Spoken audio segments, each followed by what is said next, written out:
good block by Marco. Marco gets the puck. Marco with it. Goes for a cut. No good. John blocks it. Marco right wall. Blocked by John again. What's he going to hit? Yeah. Left wall under. Marco, 7-6. So sorry for the viewers at home. You missed the first game and to the last point. The stream, I made a small error, and it's OBS thought we were streaming, but we didn't have the correct stream key in because we had stopped earlier. I forgot to upload a new stream key to link. So with that, we currently have Marco leading 2-1. If I'm 2-0. Sorry, 2-0. If I'm not mistaken, both games 7-6. Correct. That has been wild, Ray. For those of us who didn't get to see those first games, who are a viewer at home, go ahead and just give us a replay. What's been happening? Yeah, we're in North Carolina, so you know what that means. There's been a lot of offense. Both players are hitting it hard. Both players are forcing the defense to kind of guess what they're going to be hitting. So Marco's been hitting him, left wall, right wall, crosses. John's been hitting his cuts, been hitting a couple charges, actually, some stuffs. Actually, it's a little bit too bad you guys didn't see some of those stuffs. Some of those stuffs are pretty awesome. But both games went 6-6. I think both players had shots on goal, playing defense, and then Marco finished one of them with the left wall, and that last one also with the left wall. So I think he's hit 2 left walls at 6-6 to win the games, both at 7-6. Well, if you want to shout out one of the greatest players of all time, Tim Wiseman, he always talks about how you need a shot in those key moments, and that left wall seems to have been that shot so far for Marco. What do you think his next move to continue to open that up and just progress with his offensive attack this match so far is? I mean, it's just going to be, leaning into it when he's able to. Like, What? and then hitting some of those shots, right? To me, it's always about when you're banking the unders, forcing the defense to move, and then once they're moving, you can read that, hitting the wide open straight shots. And with that, we have seen some fantastic defense this game from Marco. Talking about all offense, but Marco has not let a goal in on 1-1. commentators. Coach came right at me, folks.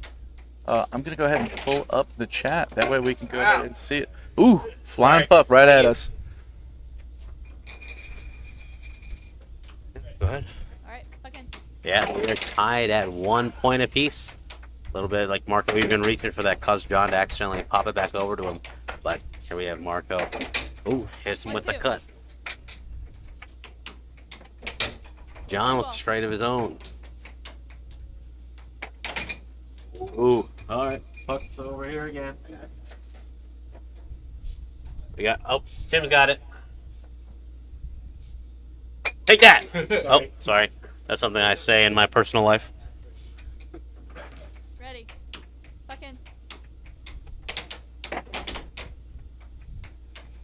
But yes, so this game tied at 2-2, which is no surprise.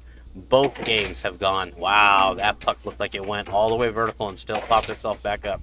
But both games have gone to 6-6, both ending with Marco 7-6 in his favor. So it is no surprise that they're tied once again here. Marco trying to go for that left wall. No good. Blocked by John. John hits his own goal.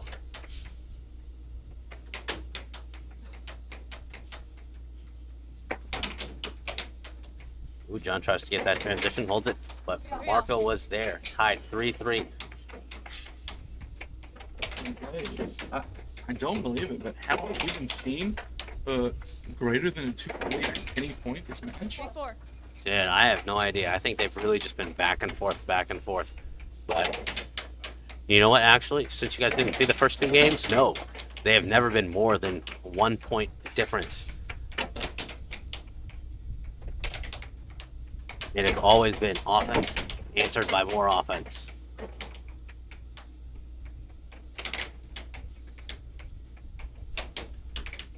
All right, John he's moving him. You can see Marco's defense is moving all over the place. John just needs to capitalize, but ooh, he does not. Hits it right into Marco's mouth.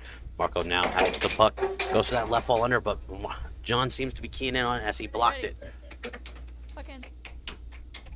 It looks like It looks like it might be time for Marco to change up his go-to shot. John has blocked it the last 4 times he shot it, and blocked it in such a way that it flew off. He was exactly centered where the shot was going, so he must be seeing something if he's blocking it like that.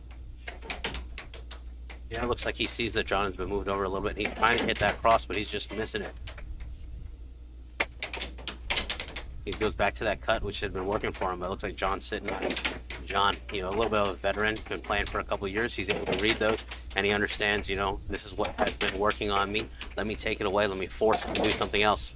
And so even though he was leaving that cross open for Marco wasn't able to hit it. Timeout for Marco. You know, so what do you think about timeout there? Honestly, I think that was a good timeout. Marco missed 2 of his shots, and he was able to regain possession. He just wants a moment to relax and get our first 2-point lead. But saying that, John wants it and gets possession. But possession is a thing of the win sometimes. Goes right back to Marco. Yeah, players both trying to lock down here on defense. We've seen John block a lot of those left walls from Marco. Marco blocking a lot of those right walls from John. Which one of them's going to find the next thing that's going to work for them? John tries to hit a little cross, maybe off goal. Into the cut, ties it. 4-4. Interesting. He shot more of a cross cut that time. Just deeper, more on the right side from his perspective. Just barely had enough to move Marco out of the way. Moving on to the chat, we have got our captain Marco, says Sabrina. Turns in the chat saying, hey, the AHL graphics are bad. Good timeouts as well. Well, it's a multi-time world champion and fantastic competitor. Will Upshur says it's a good timeout. It probably was. All right, here we are. John down 6-5.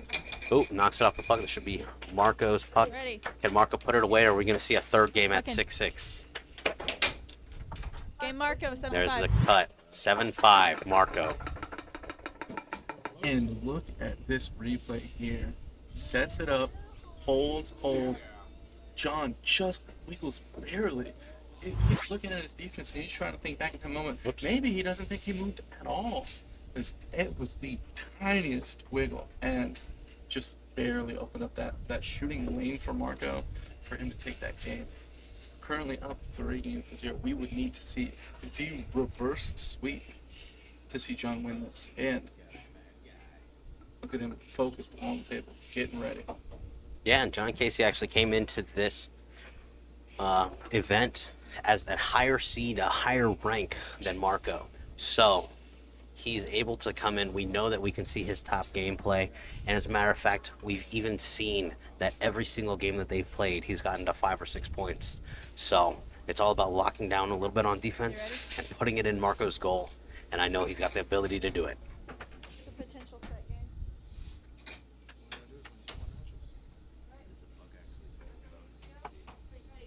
Right there, facing off. Oh, John Casey lost him out.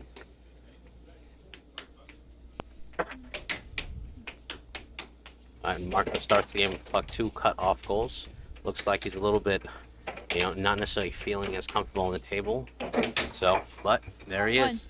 Hits that nice little cross to score. John now with the puck. That was a wonderful implementation of the 2-1. Shoots the same shot twice. Then he mixes it up, shoots a complimentary shot. Because he's conditioned his opponent to play for one and be worried about a certain shot. Bring him out of position for that complimentary shot. Fantastic job from Marco on the table. Yeah, and good cut there to score from John. John sort of set him up with some of these power others. So, but cut from Marco himself. Sabrina in the chat saying that cut was nasty. 3-0. Will Upchurch in the chat saying John didn't move far enough.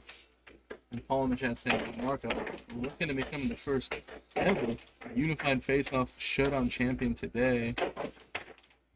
Paul, No, that's sorry not. to hit you with that. That's not with true. Some rough news. Joseph Liss, our current #1 in the state, has done that. Yeah, Joseph List. He won the very first NC Faceoff, and then he just won showdown number 5 with Centerline Pro Air Hockey. Fantastic way that took out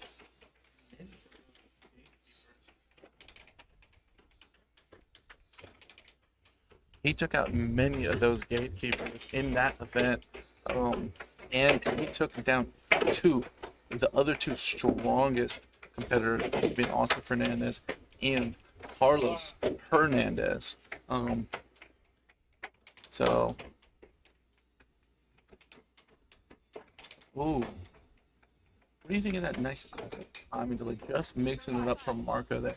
It didn't necessarily work for him, but it just throws a little bit of doubt in what he's doing on offense in John's eyes.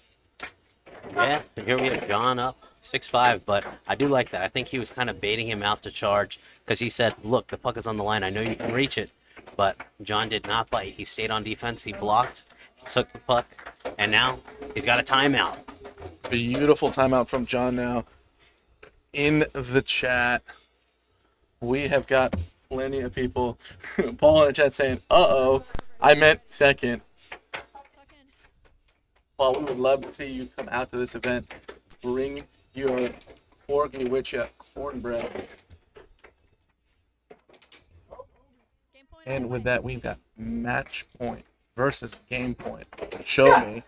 And John quickly brings it. No possession change. John does this big diamond drift and that cut out of position. Marco just misread it. He was ready for that right wall under, and John took advantage of that open lane on the goal.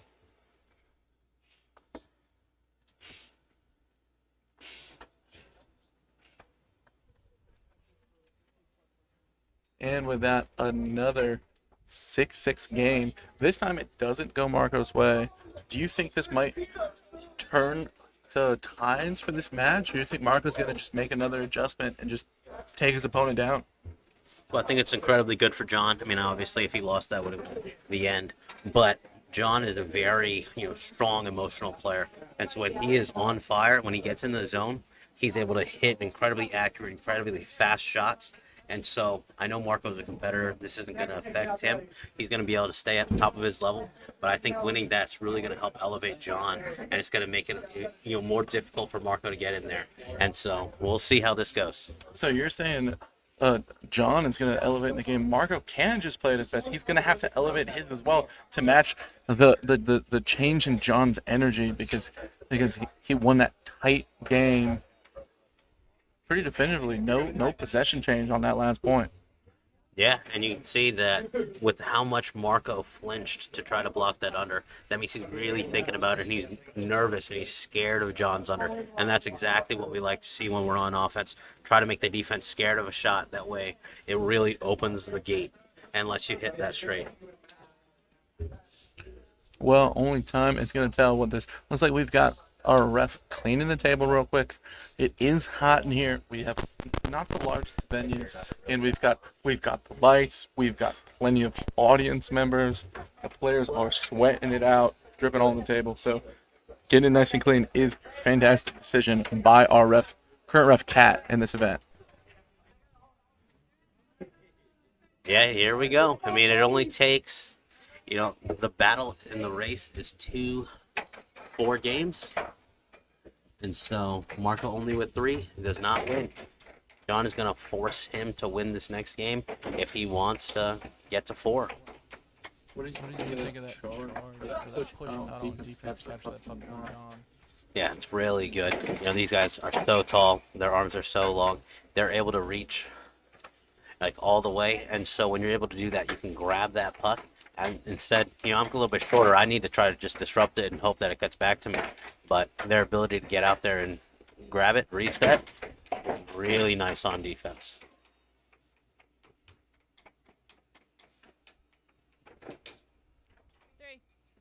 Looking on fire. Paul in the chat saying, players are sweating, you say. Sounds like they could use it refreshed with New Belgium's new hard refresher. Light Strike. Well, Paul in the chat.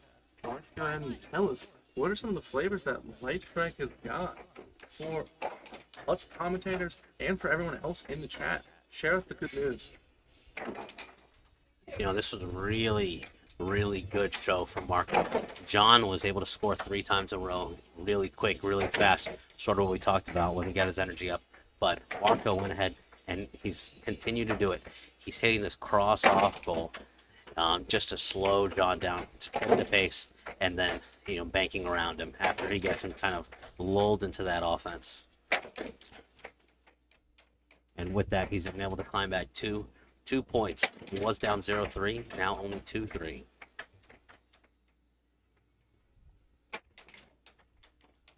John had the biggest lead we've seen so far this match. But it down to a single point. Good defense. John getting in position almost before that shot was on. Do you think he just knew what was coming, or do you think he just made a mistake and just was in the right spot?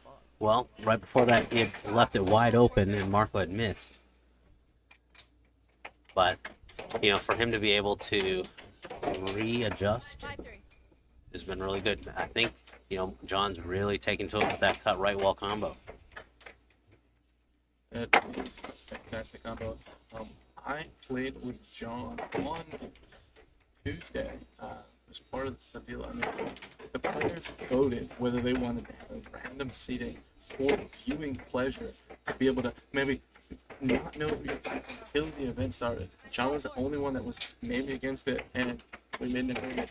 I did practice with John on Tuesday, and he changed his vote. And seeing John play, he has been performing really well, and that combo that he practiced on Tuesday has been working for him. But we are at our point of criticality here, folks. 5-5, a nickel apiece. John, with time, settles it. Let's see what he shoots.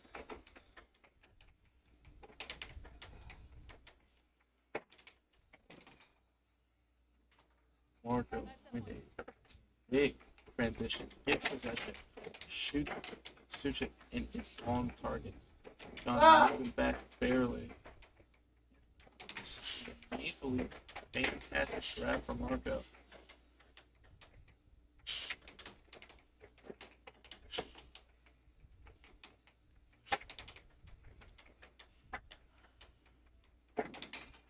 And John charges.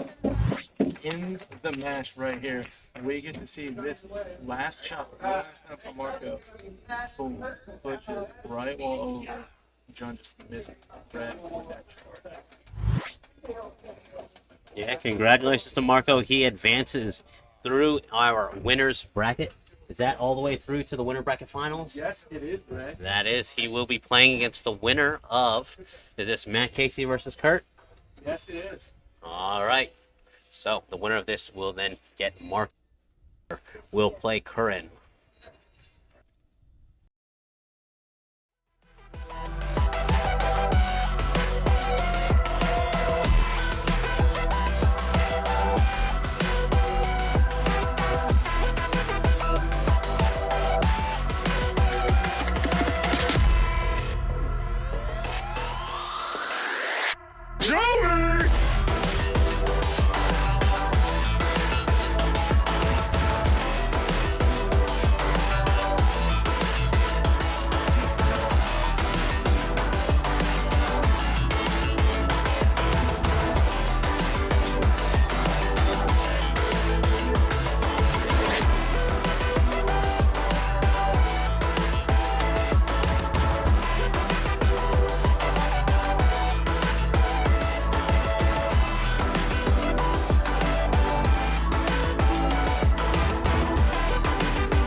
As much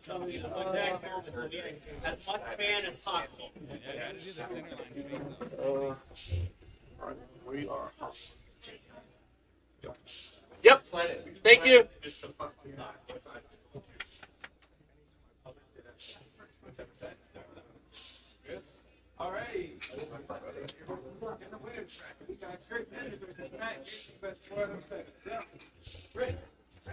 All right. I am here with a man who most players, or most people in the chat might not know. Why don't you go ahead and just introduce yourself? Tell us how long you've been playing air hockey while this first couple points of this match have started. Yeah, I don't know who decided it was a good idea to let me have a microphone, but my name is Nick Nelson, originally from Texas, now in North Carolina, and I've been playing air hockey for about 5 months now, I'd say. Well, Nick, new player to the sport, new player to the North Carolina group. What are your favorite things about the sport? Oh, I love the ability to be competitive with people that you can still be friends with afterwards, and the community that we've built in this area to be able to play with. So, very excited. That is wonderful. Community is one of the biggest draws to the sport. The players love it. Even after this event, I know a lot of the players are going to go ahead and hang out. Even the people who played, maybe lost a 7-6 game to one another to end a match.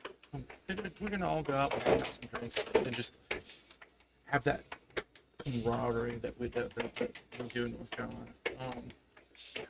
Currently up 3-1. He is our favorite to win the entire event. And Matt, with an earlier upset, what do you think Matt is going to need to do to just continue his upset streak? Because no matter who he plays, he's shooting for an upset.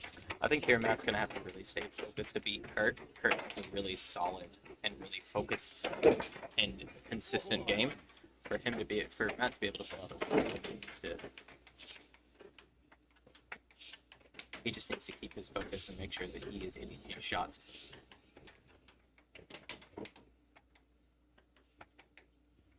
Well, indeed, especially on defense.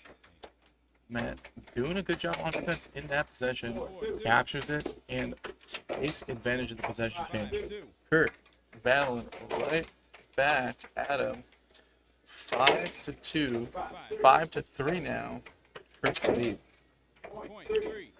And with that, we get to see one of those combos that we saw Marco shoot earlier. That cut right wall under a combo, just taken us by storm in this event. It's one of the most popular combos in hockey for a reason. That is one of the main combos that a 10-time world champion, Tim Wiseman, perfected to win so many championships. And with that, Kurt ending it. Sets it up. Another cut. Matt just slides slightly over, misreading the shot, and doing a good job of being deceptive.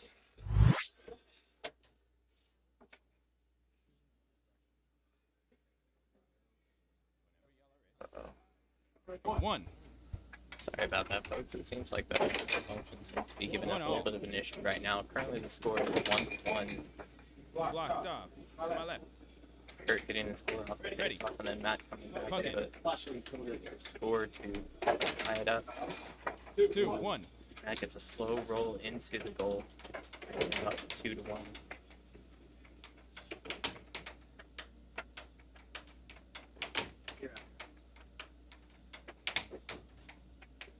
There you go. Back. 3-1. 3-2.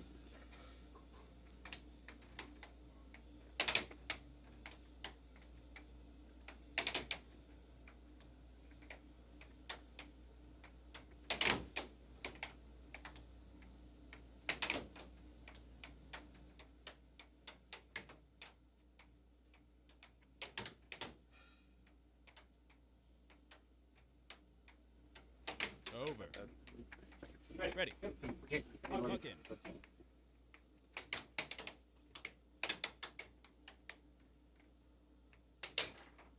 4-2.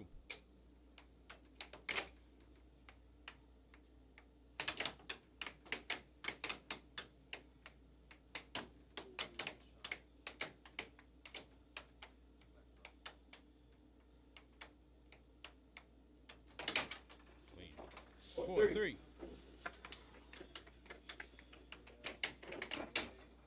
5-3. He's really starting to set up here and starting to get his momentum against Curran. He just has to keep his defense going. Cutting close rates from Curran is key because he's the king of cuts in this area. Matt has been showing a full solid table. Like you said, he's hitting it with his signature Chicago style offense of not deep to pizza, not deep to pizza. Don't you worry. He's doing it where it's hitting off his opponent's back rim wall, getting out of position, and just sneaking the puck in the goal in a way that sometimes I don't even understand how he hits it.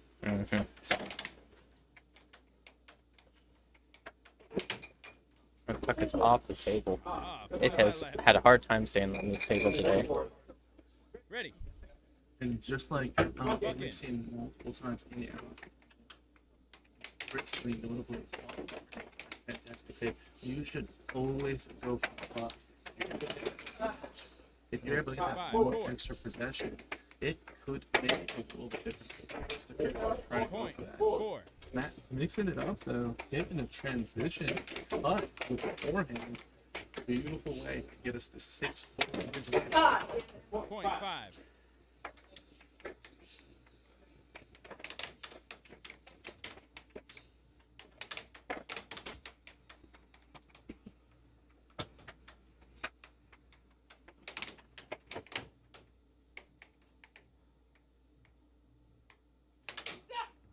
7-5. Matt. Tied 1 game apiece. Going into game number 3.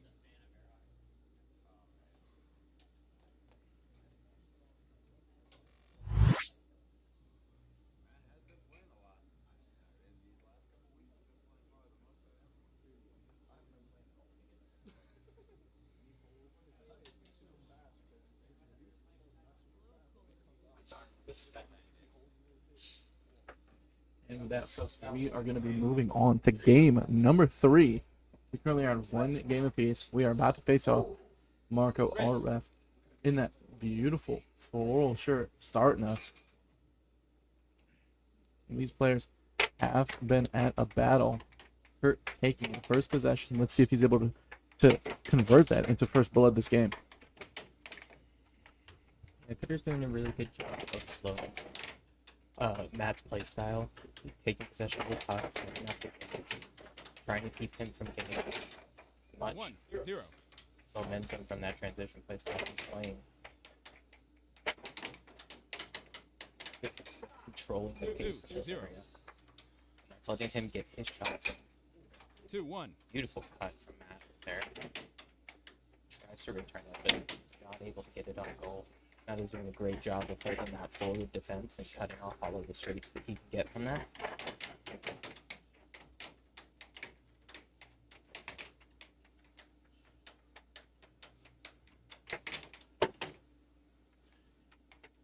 And moving on to our chat, we have got a few people in the chat. Shout out to you, saying, and I love a good photon. Will Upkirk in the chat saying, I feel like Matt is going to have a hard time fending off Kirk's powerful attack. Yes, indeed. But his powerful attack on his own has kept him in this match so far, winning the game, and currently tied it up 2-2 right now. Will also saying, don't want to see Q when he doesn't like the stream. And Squiddy in the chat saying, LOL. Thank you for everyone currently in the stream watching. If you can, go ahead and give us a like and a subscribe, maybe, if you are enjoying the content that you're seeing here at the North Carolina Air Hockey Players.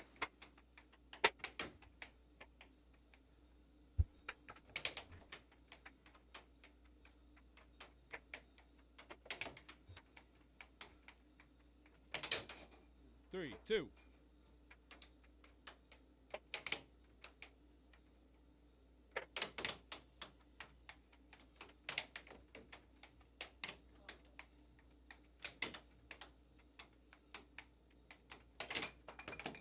Block stop to my right. Good try to keep that on the table. Ready. Sure. Puck in. 4-2.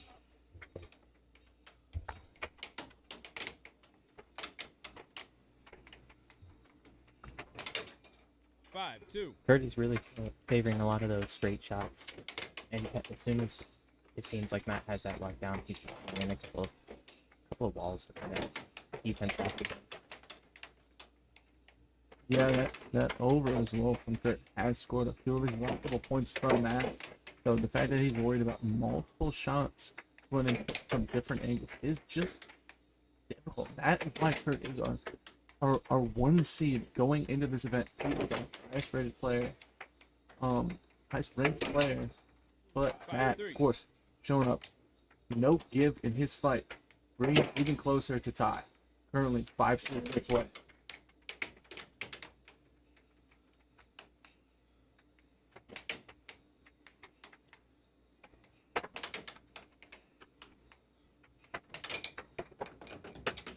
Ready. Puck in.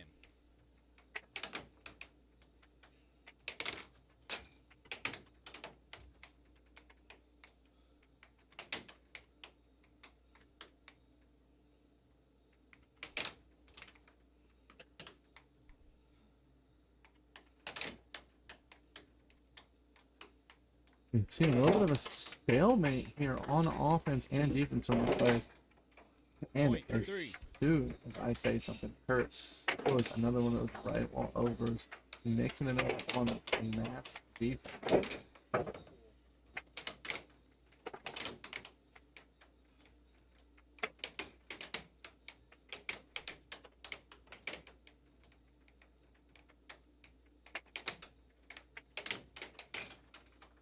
Point 4. And the fight in this ball does not give up. Matt doing a fantastic job trying to claw himself back into this game. But 7-4. Kurt is able to finish it off. This time he hits this beautiful right wall under that we're going to see again right now. 2 minutes hurry. Boom. And that hits perfectly that corner of the goal. Such a difficult shot to block. Also, shout out again to the American Air Hockey League who are in our chat. Thank you so much for helping us with our stream, with our graphics, and just the provider of the final shot replay that everyone here gets to enjoy.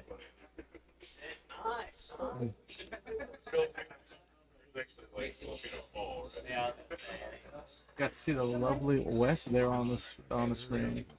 Matt, our competitor, one of them, getting some water.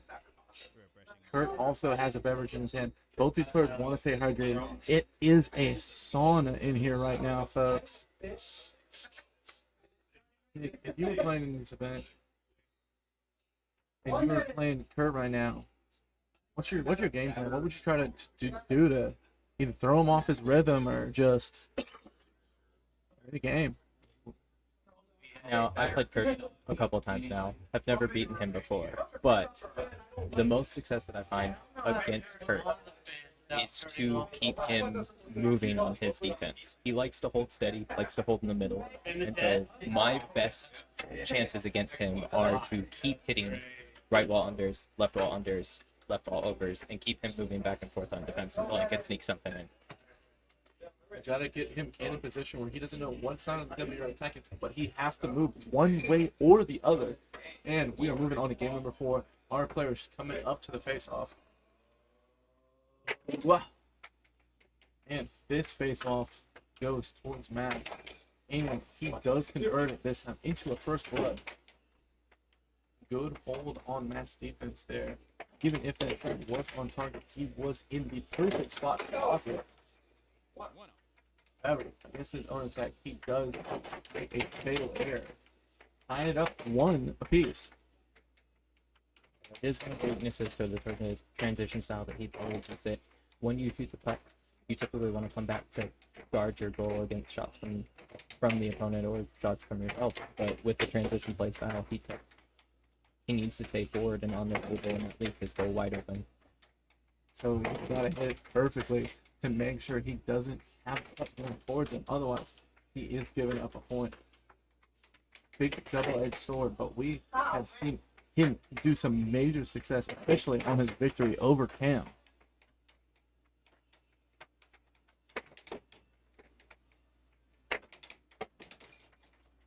One, two.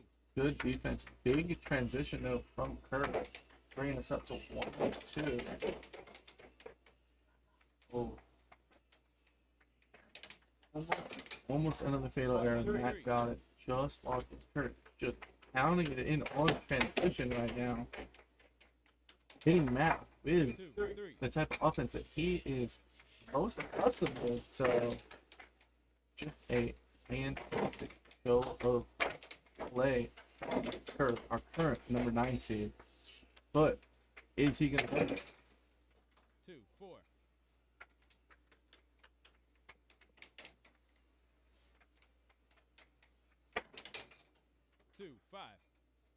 Well, if he continues to play anything like he has the last 3 points of this game, he will currently up 6-2 and up 2 games to 1. Matt showing all of that confidence, all of that beautiful transition offense that we have spent so much time talking about. Scoring a beautiful transition right on it. Yeah, it hit. Ready. Good call from the ref. Did catch a piece of it on the top of it, and didn't matter. Possession when I believe. 7-3. Kurt. Kurt leads. A very quick cut from him coming up. Shot from the point. Taking advantage of that open goal and sneaking a puck right in there to win that game. And on that charge for Matt, he charged almost towards his left, but the puck was coming in from his right, so he moved just out of position on the charge. He had a good idea. His opponent did shoot a straight, but he didn't follow the correct line to get there, and that's why that puck snuck right by him. Will in the chat saying Matt has one of the best 2000s era chase game, along with Goran Mitic, something in that Chicago water. Well, if you were there earlier this month, that river was green. It might be that.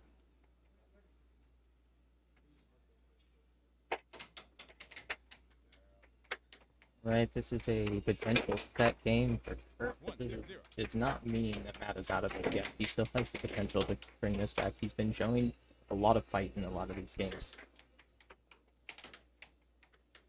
That he has. Let's go ahead and catch this other angle here, folks. And with that, we got to see. Yeah, fantastic. Another shot from Kurt. Matt right back at him. So he says, "You're not taking a big lead on me." Ooh. 3-1. Offense on offense on offense from these players. Terrific shots. And with that, Kurt just showing that masterful display, Nick. What do you think about that cut? Shooting it 2 different ways on the last 3 shots. It's really keeping Matt it's really keeping the defense on. 5-1. And it is Kurt is up 5-1. 5-2. 5-2. Matt needs to make a large stand right now. Otherwise, this match is going to be over, and he is going to get knocked down the losers bracket. He's down to 0 lives left on defense. Talk about 5-5 being a critical point. Every point is going to be a critical point for Matt right now.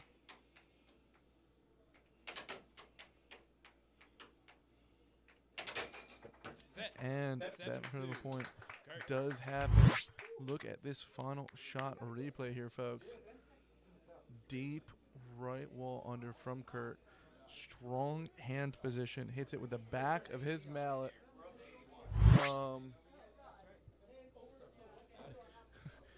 And we got to see it, folks.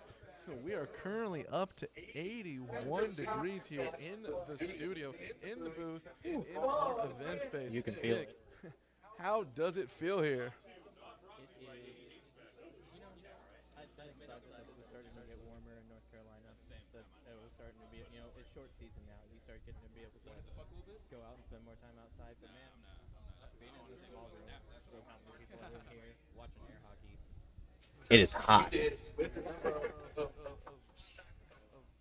players, with the number of people watching and enjoying the event, we have boiled the room, boiled the area here. But we are going to be hopping in right to a break. We are going to have a match coming up soon for y'all. So these players have just a couple minutes to warm up. Curran currently on the table warming up. But Nick, why don't you go ahead and tell them about this? A North Carolina Air Hockey State Air Hockey Tournament coming up on June 20th through the 22nd. There's going to be a ton of people coming out to this, and it's going to be my first state tournament actually, which I'm very excited to compete in. I'm very excited to see where I land in this. So we got that weekend saved out. Come out, it'll be fun. We'd love to see y'all there.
How you did.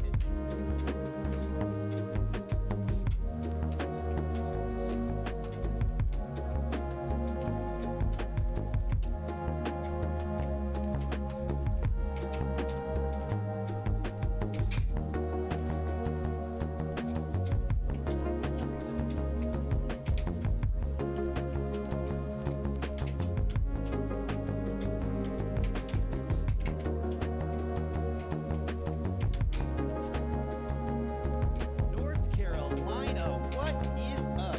Showdown. North Carolina Faceoff. We got a special in store. Indeed. Well, thank you for being patient with us through our technical difficulties. We are completely self-sustained aside from the occasional sponsor that sees us through.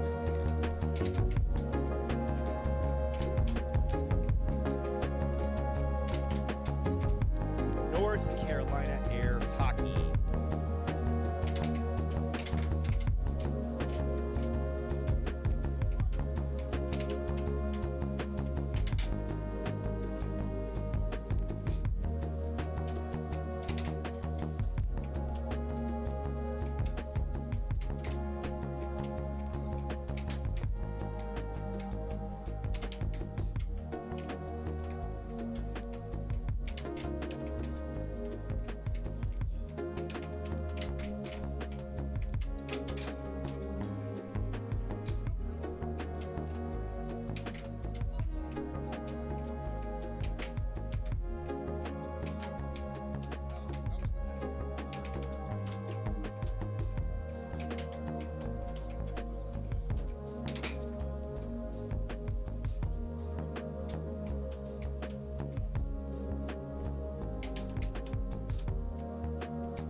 0.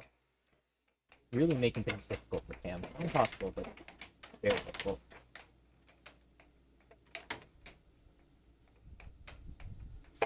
John setting the pace, making sure he is keeping as much possession of the puck as possible.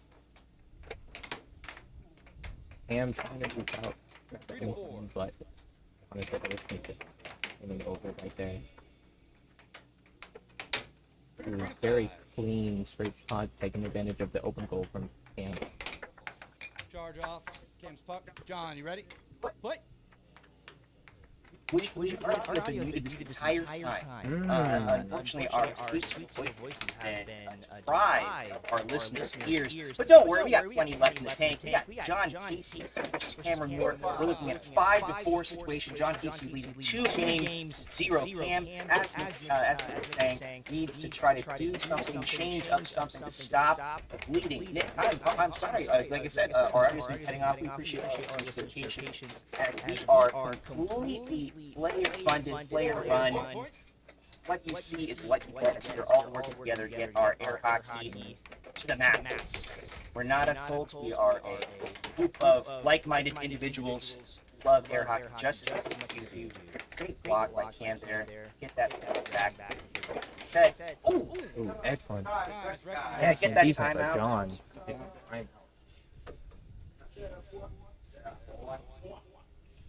Taking his timeout, taking his 10 seconds, and very, very well deserved. That was a good timeout. Really, you gotta seal the deal here. There were some weird, wacky shots. And I keep saying, like I said, but our listeners could not hear me. So I will for the first time, that is the shot that John Casey will slay giants with. He's taken that shot a million times. He'll continue to make it a million times because it is deceptive, it is strong, and it's fast. You see that might be the hole in Cam's armor. As John Casey is now up 3 games to 0 at 7-4. Cam needs to move it. See John Casey that bit of a stretch. You know, when you're tensed up in that over position, kind of leaning across the table, you're not staying limber. That can quickly lead to a lot of fatigue. Face off. Ooh, a little bit cheeky. Almost a goal for John Casey, but Yeah, looks like there was maybe a palming situation going on there. Looks like there's like a possession have a finger here and there, but looks like it was resolved relatively quickly. Both players knew what's going on. Cam coming out strong Yeah.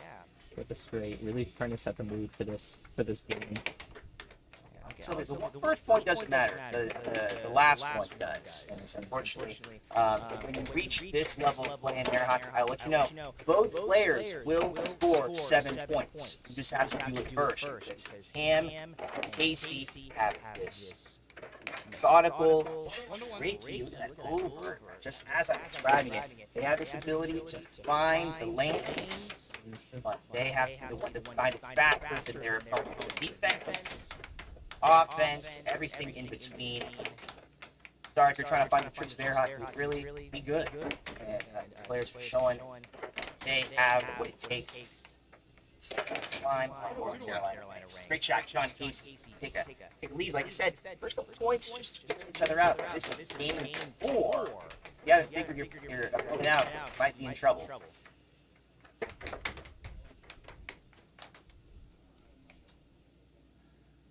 This game, very important for Cam, obviously. He needs to get back in this. He needs to really set the tone. Charge. He needs to teach that the angle. Oh, but Cam will be right back. That might even perplex our ref. Just a foul. It's Cam's puck. I couldn't tell if it was going towards the goal, so I can't. Oh, I hit my replay too late, but that is It was a top, and then the puck's out of play. So. What's that? Yeah. John, you ready? That's from our ref. That will be a no goal. The continue 3-1 to John. Yeah, it was a weird one. And in air hockey, we do not have any official rules about using replays to help with a ref's decision. In the past, it's been discussed as not as successful because not every air hockey team have camera setup lights we do. But this is time, right? I mean, if I were to try and be like, wait, I have a replay, it's just a little bit too much time and really basically give the players a timeout that they don't deserve, right?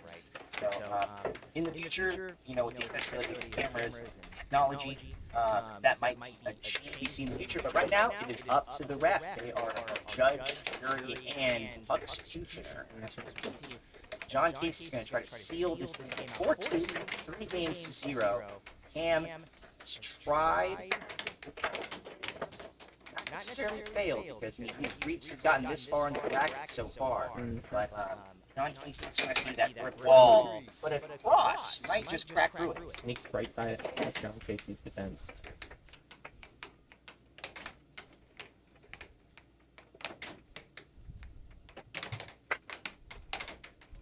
John has been really dominated in position. This one being the last one. Making sure that he can get more shots on goal than Cam and giving himself more opportunity to actually get in and sneaks in, finds an opening and sneaks in the straight right there. Let's see if Cam can pull this back. Ooh. Match point 3. Unfortunate, off of his mallet into the goal. And that is match. Not necessarily how we want to see it, but a beautiful match from us.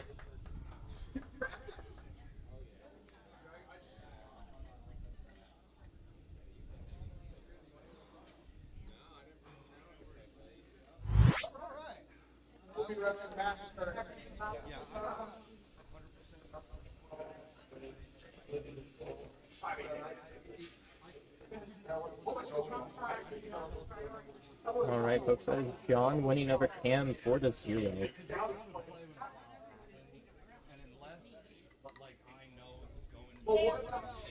I take a shot, I lose my knowledge. But then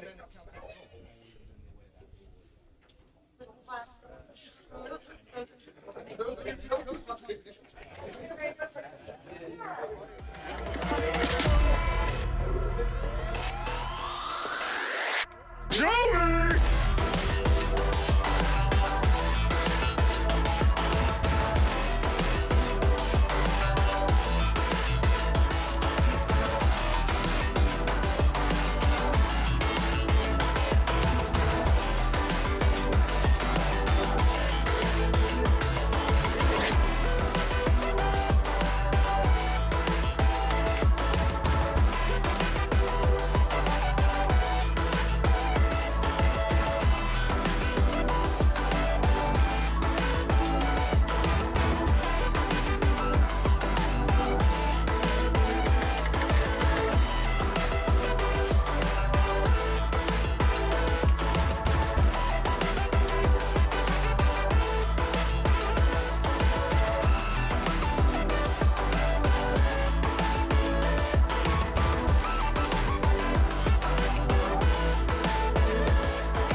Carolina.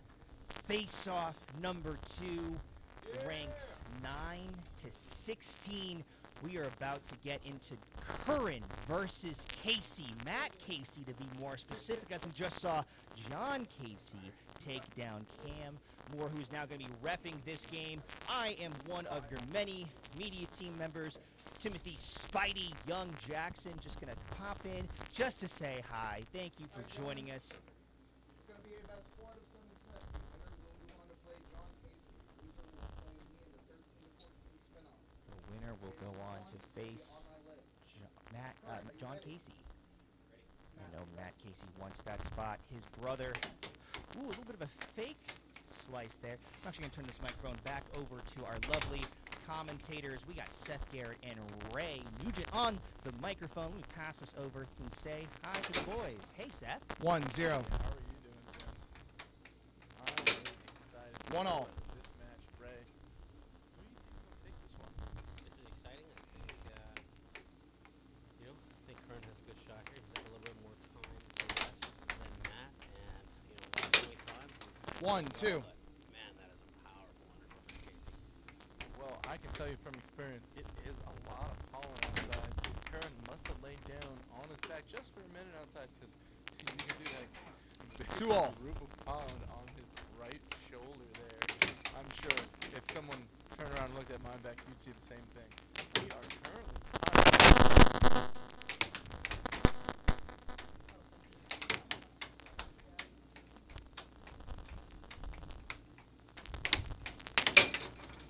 2-3.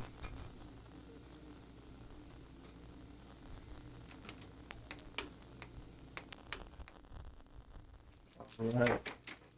Curran doing a fantastic job right now. Just slowing it down, trying to pick apart Matt's defense slowly, methodically. That is something that has brought him to this point and to being able to play in this event, Ray. Just 3-4. seeing that we are at 3-4 right now. Bless you. Yeah, no, actually, one of the things that can be is that in order to qualify for this event, Curran defeated Matt Casey in a 3 out of 5 challenge match. Well, let's see if he can continue it and put another seed up, continue to climb his way through the rankings in this 8-person tournament. Over is called. Still 4 apiece for these players. Matt with time. 4, 5.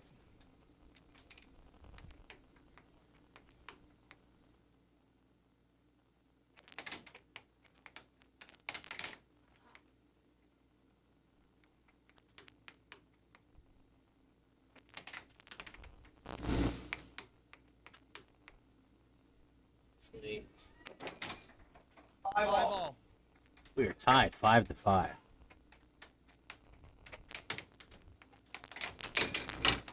5. Game point.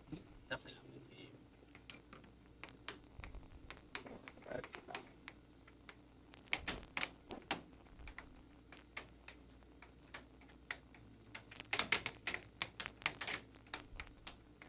Alright, turn with the puck. Has a chance to tie it up and get us a 6-6. Ooh, blocked by Matt. Puck flies off the table. It's going to be Matt Casey's puck. Scores 5-6. Curran, are you ready? Puck in. Alright, Matt tries to go for a cross. Just off. Curran now has the puck. He's taking his time setting it up. Doing his methodical drifting. Push. Cut. No good, but he still has the puck. Goes for his right wall. Matt Casey now has the puck. Taking enough time, a little bit of delay there. Goes for a cross off goal. Goes for a left wall. Blocked and gobbled up by Curran. Curran with the puck. Goes for a right wall over. Misses. Still has the puck. Goes for a cross. Matt Casey now with the puck. Curran catches that right wall off goal. Looks like he went for a cut, then a right wall, but Matt Casey's all over it.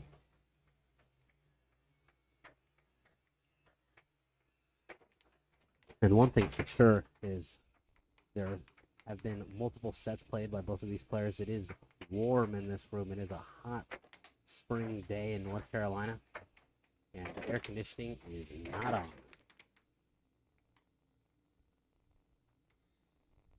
Interesting there. We almost saw Curran move his mount. He did a good job, hold on to it. Does knock it out far off. Let's see if Matt can take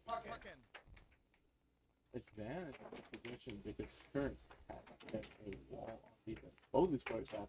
This has been our longest time between points scored in this game and this match so far. And with that, commentating, Curse comes out. Yeah, great block from Matt Casey. You see the way that he sets this up and just hits that cut right there, just right around Curran's mallet.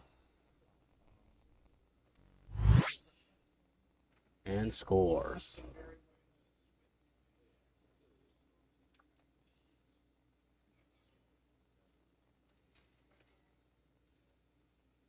All right, now we've updated it. We're seeing.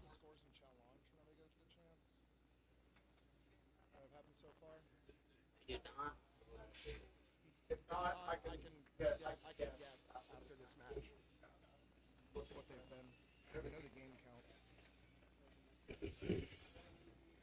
And here we have. 30 seconds. We're going to be going on to game number 2 between Matt Casey and Curran Hill. Entered this tournament ranks 15 and 16 in North Carolina. Well, neither of them will be that low. They have both exceeded their seed, and one of them will continue their climb through the ranks at the end of this match.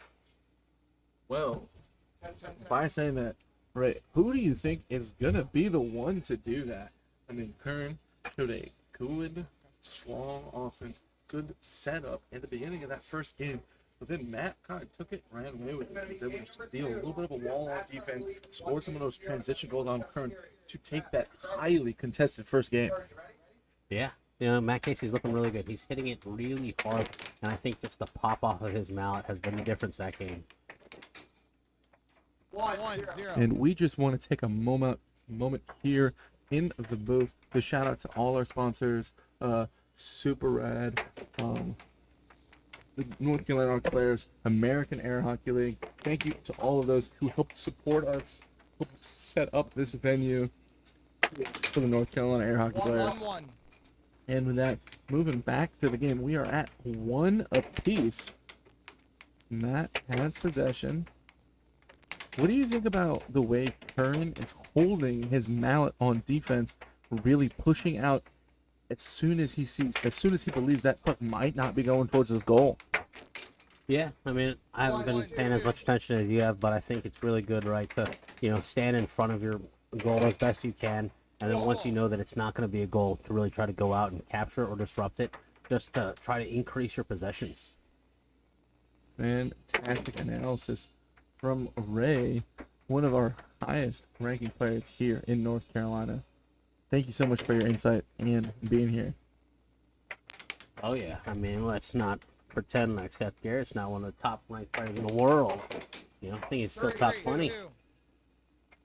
Somehow, mostly because I got injured and people have been kind and have not challenged me for that ranking yet. But we are looking very soon to come back into the fold, playing regularly, taking challenges, and potentially, once our challenges have been taken, maybe issuing a couple as well. Yeah, absolutely. I mean, you know, Seth's part of our group that, you know, we all think that Joey's been number 1 for too long. And so, you know, it's time for one of us to knock him down. That would be a pretty tall first challenge to issue, but definitely not a crazy idea. I have been one of the only players who have beat Joey in the past, but that was a long time ago. Both of us have changed a lot since then, and he might still have my number. But yeah, who's yet to know? I will tell. But talking about that, we do, just for a brief moment, we are going to go ahead and just remind y'all, we have the North Carolina State Air Hockey Tournament coming up June 20th, 25th in Raleigh at the Maywood Hall and Garden. But enough about that. Back to the action. Yeah, absolutely. No, there's the cut.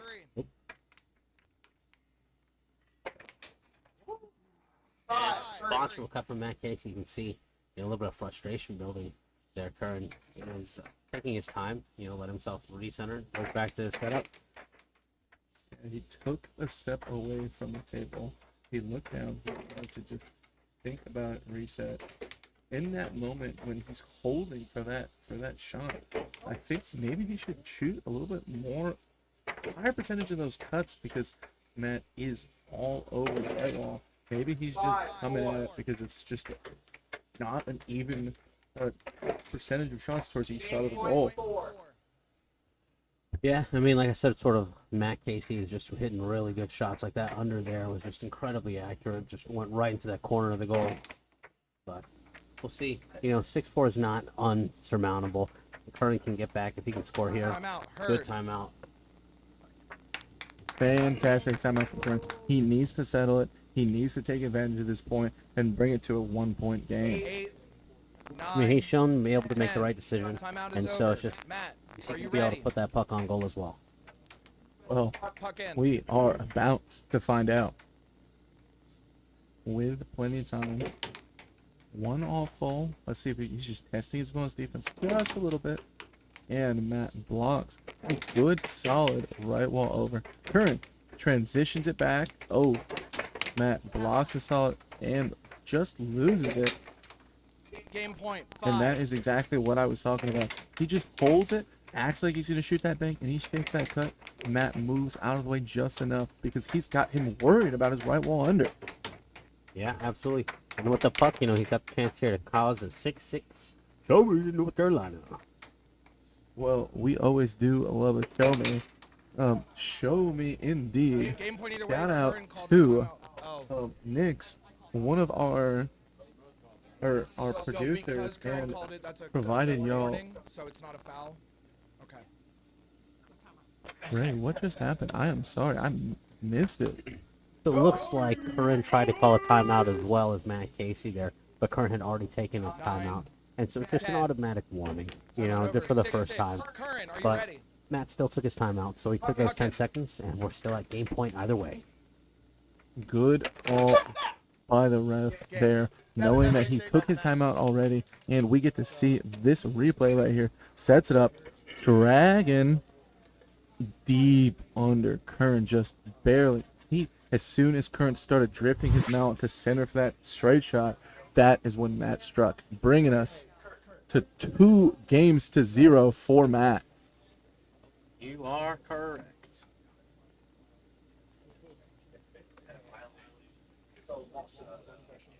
And with that, we are about to switch sides as well for these players. Looks like one of them has elected to take their 2 minutes. So we're going to have a little bit of a longer break before our next game starts. Ray, now that we're 2 games into this, very contested games, do you think the sway of this match might change at all, or do you think it's just going to continue to fall for Matt? I mean, I think Curran taking his extra minute here is a good sign that he identifies that he's close. He's able to make these adjustments, and so he's just asking himself, all right, what can I do to be different? And one of the big things that we talked about, so at the showdown between, myself, Carlos, and Joey, we sort of had one sort of goal and one mindset, and it was that we were going to get in there, we were going to set it up, and we were going to execute. And so, if Curran's over there, the thing I'll be saying is, set it up, execute. And, it sounds very robotic, but when it comes to just putting the puck in goal, having your strategy is just looking at the defense, setting up your offense, and then you execute and you score. Well, if you're in Curran's shoes, what is that shot that you're going to set up and try to execute? Because you need to turn this match around. It's very hard to come back down 3 games. It is a lot easier to come back when it's 2-1 versus 3-0. What's that shot? Yeah, I mean, this shot right now is going to be, if he can hit both right walls, if he can hit that over, Matt's really on his under. If he can hit that cut, because Matt is really trying to block that under, which, Curran's best shots are his cross right now on his right wall under. Unfortunately, you sort of block both of them by going to the same spot. So he needs to be able to find, either that over or that cut, and then really lean into it and, play defense. He needs to block Matt's under also. Beautiful insight into this game. Looks like the ref is calling us to the table, everybody. We are moving on to game number 3 of the face-off here in North Carolina. Number 2. Ooh.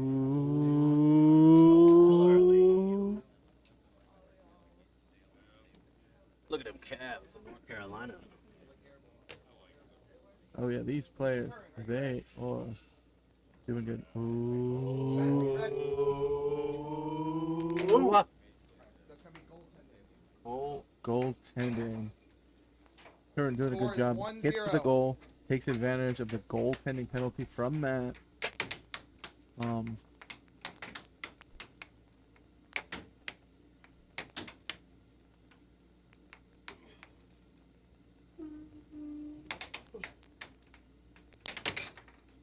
1-1. And we have got some chatters here. I really like Curran's pace on offense. That little push start to the drift is a nice touch. Could likely sneak a hot shot in here. Or 2-1. Cute. What a wonderful way. Looking forward to see Seth back in action. I appreciate that very much so. I'm very excited to be back in action very, very soon. Who knows? Maybe in the next few weeks, 3 or 4 weeks, I might be on the table playing a match. Maybe even at this very venue. 3-1. Yeah, Curran really pushing this pace here. Couple of, obviously get the goaltender start, but his right wall there is nice, strong. So he's really going back to what he's good at. And a lot of times, you just change where you're hitting from. That can open up a shot also. Beautiful way to go. Curran did a good job speeding up just a little bit earlier. Let's see if he continues to do that or if he slows down now that he's got a 1-point lead with time and possession. 3-all. Not slowing it down. Maybe Curran needs to pick the pace up back where he had it before. What do you folks in the chat think about that? 3-4. And a little bit of a flub. Curran being a very close spot for that, but hits the side of his mount, gets bounced in.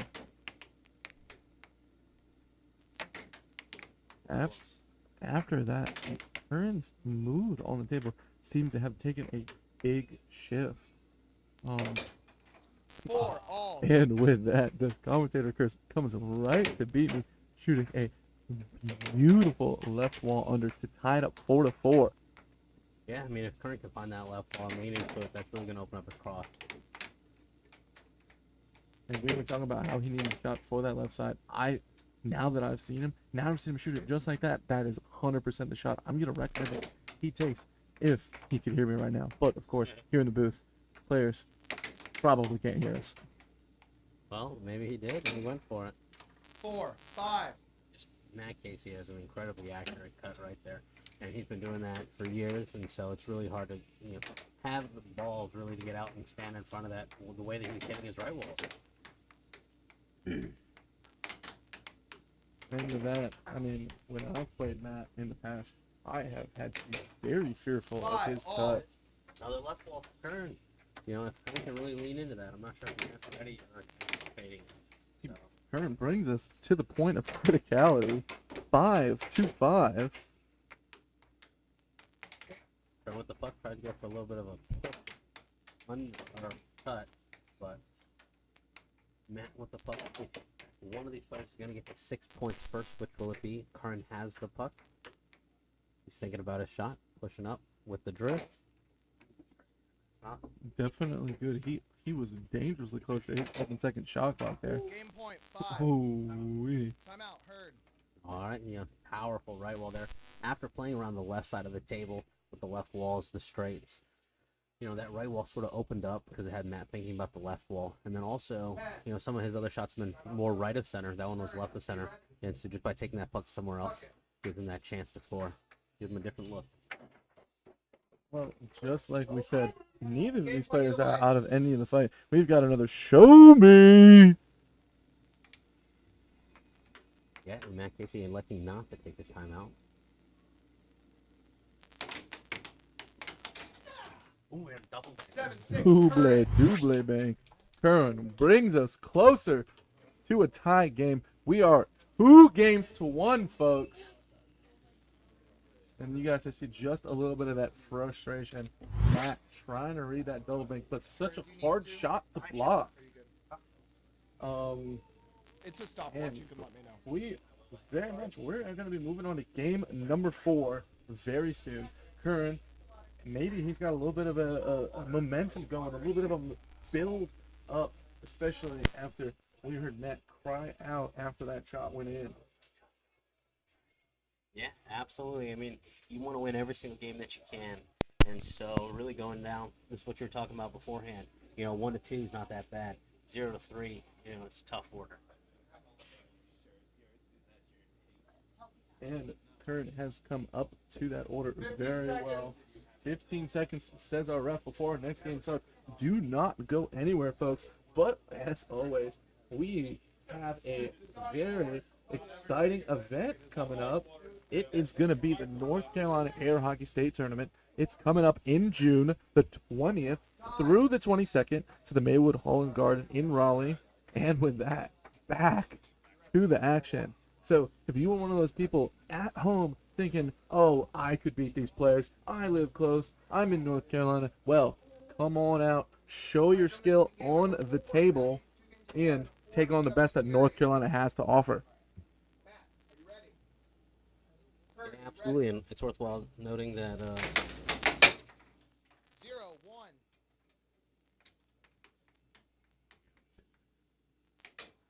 ooh, powerful left of center cut from Matt. Oops.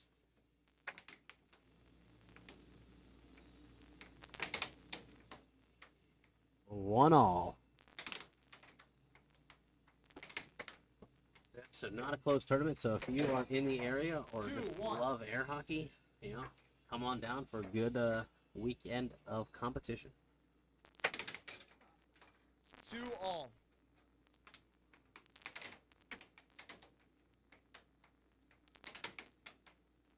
Curran leaning into those left walls. Wow. 2-3. Was able to squeeze in that right wall. Definitely a good offensive decision from Curran here. Threatening Matt from both sides of the goal, but with different shots, both being under, making Matt have to constantly move his mallet on defense and essentially guess for the right location. Curran currently up 4 points to 2. This is the largest lead we've seen Curran have in any game so far this set.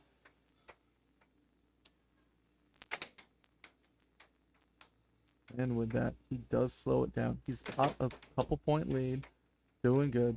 Just wants to find the right shot to take Matt down.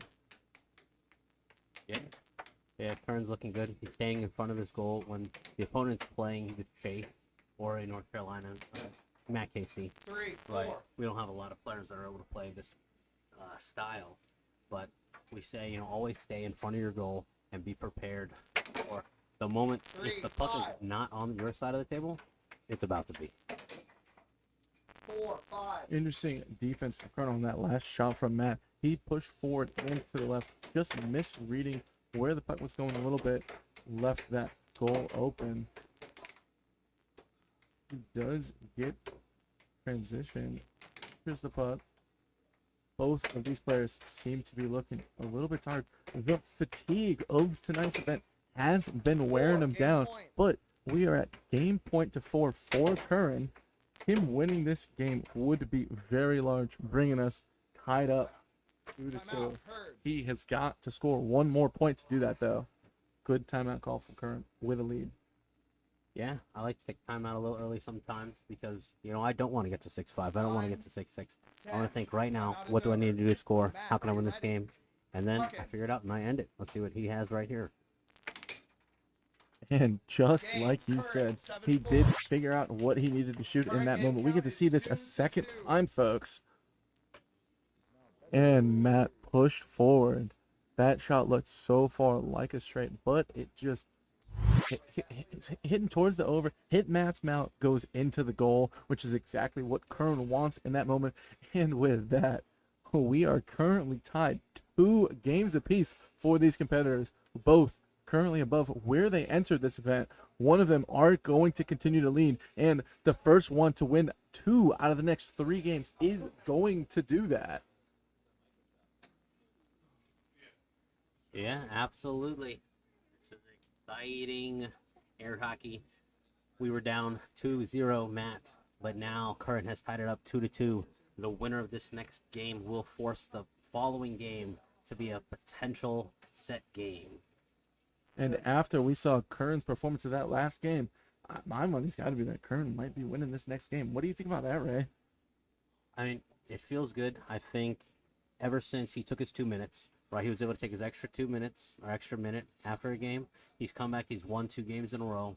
There, he was down 6-4, or he was up 6-4. He took a timeout. He said, "Let me decide what I want to do," and then he was able to take a shot and win. So that's showing that a lot of his decisions are correct, and so all he needs to do is come out, focus, execute, and he's going to be able to win. Wonderfully said. And Perfect Anal says, I totally agree. That is exactly what I saw. He took that nice timeout. As well. Sold that game on the next shot. And coming out swinging on that. Hits a double bank. But yeah, tell us, if you were in Matt's corner right now, what would you be telling him? I'd probably be telling Matt to shoot that deep right wall under. It was working really well for him earlier. Definitely just like he did. Do mix it up. Shoot it early. You do not want to have your opponent know where on the table you're exactly shooting it from that diagonal drift. But I really like the way Matt was shooting his deep right wall under. And just like that moment, we saw him push forward. Yeah, wow, I really like that offense from Curran, where he has the long delayed into the cut, followed by a sort of similar setup, but just cranking a right wall under before he gets to where he was hitting the cut. That really causes Matt to freeze because he's just not ready or expecting him to hit it. Good defense from Curran there, too. Defending against that good transition cut offense from Matt. Let's see what Curran shoots here next. Brings at us another quick right wall under. He hit that corner of the goal perfectly. And Matt almost own goal. Maybe this pressure is getting to him just a little bit.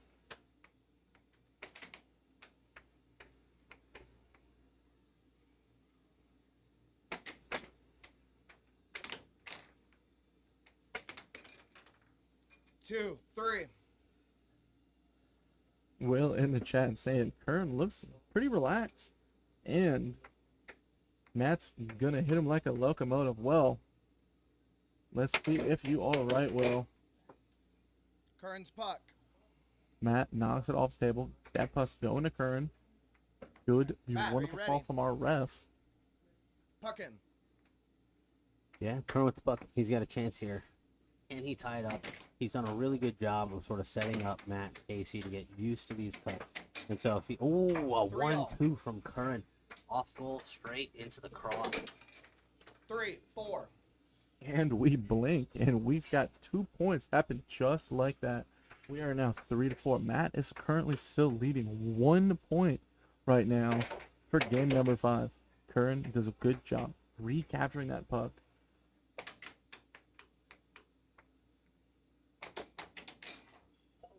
Four all.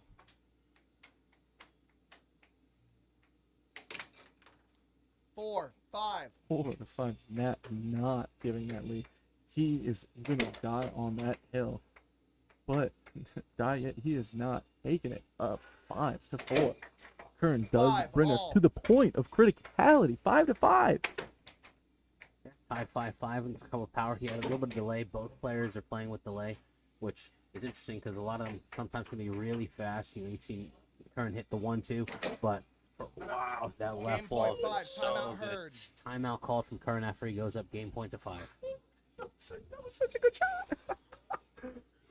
Wow. If I could, I would love to see that replay happen. But it wasn't the final shot. Let's see if he shoots one just as good to take game 5. But Matt with possession. Ooh.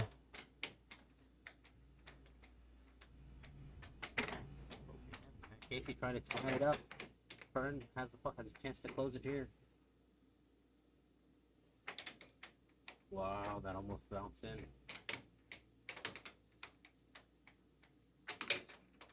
Game Matt either way. tying is up 6-6. Show me. Curran taking a second, pulls it out of his goal. Does he have his timeout this He does game? not. He does not. Curran wins 7-6. Wow, look at this replay right James here. Curran now leads Dragon 4-2. shot. Sets it up. Bang. 2 minutes, Heard. Perfect. Right wall under. Barely beats Matt to the spot, but does indeed. Bringing us with Curran leading game 6. He has won the last 3 games. Being down 2-0. Kind of looking maybe just a little bit out of the picture. And he is back fighting with a lead going into potentially our next 2 games, but at least our next one. Yeah. Yeah, and Matt has taken his 2 minutes, I think. Which, And so is the 15-16.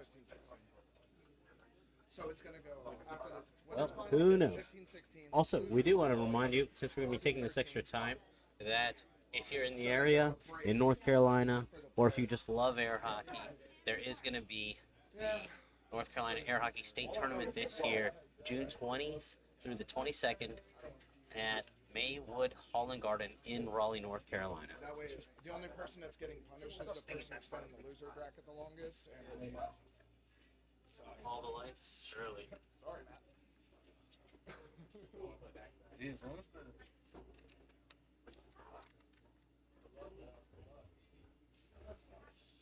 Yeah, we got Mike Cummings in the chat. We're definitely going to finish earlier. Mike, were you counting how many off goals they hit before they scored?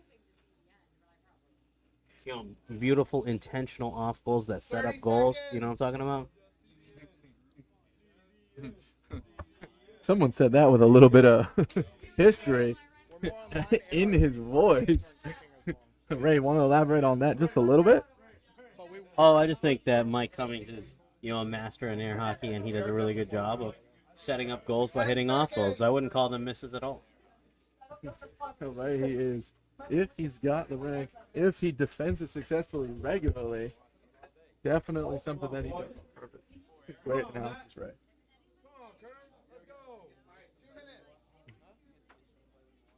Emil in the chat, where do we sign up and pay? Take my money. Well, Emil, we have not announced registration for the event yet. Do not worry, it will be coming. We have announced the dates. If you need to book, you know where to go. Well, Curran taking first possession.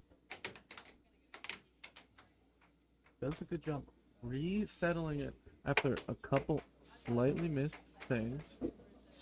Shots. 0-1. And that is just that right wall under that he scored to finish the last game 1-1. match. And was a good shot. Coming right back at him. Yeah, that's exactly that shot that you were talking about. His left of center right wall. That is a shot that just is super difficult to block.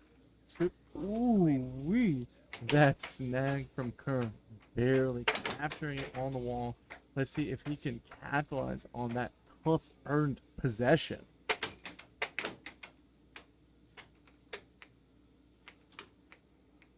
Matt with the puck now.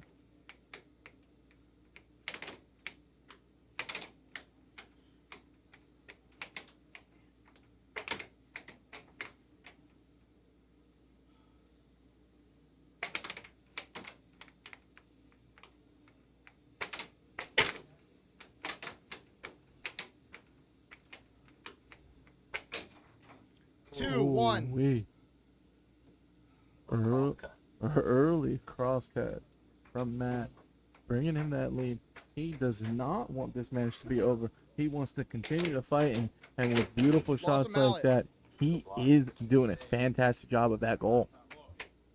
Yeah, lost him out from Curran, and it's one of the interesting things Curran, about are you ready? air hockey is if that puck would have gone into Curran's Bucket. goal, he would have counted.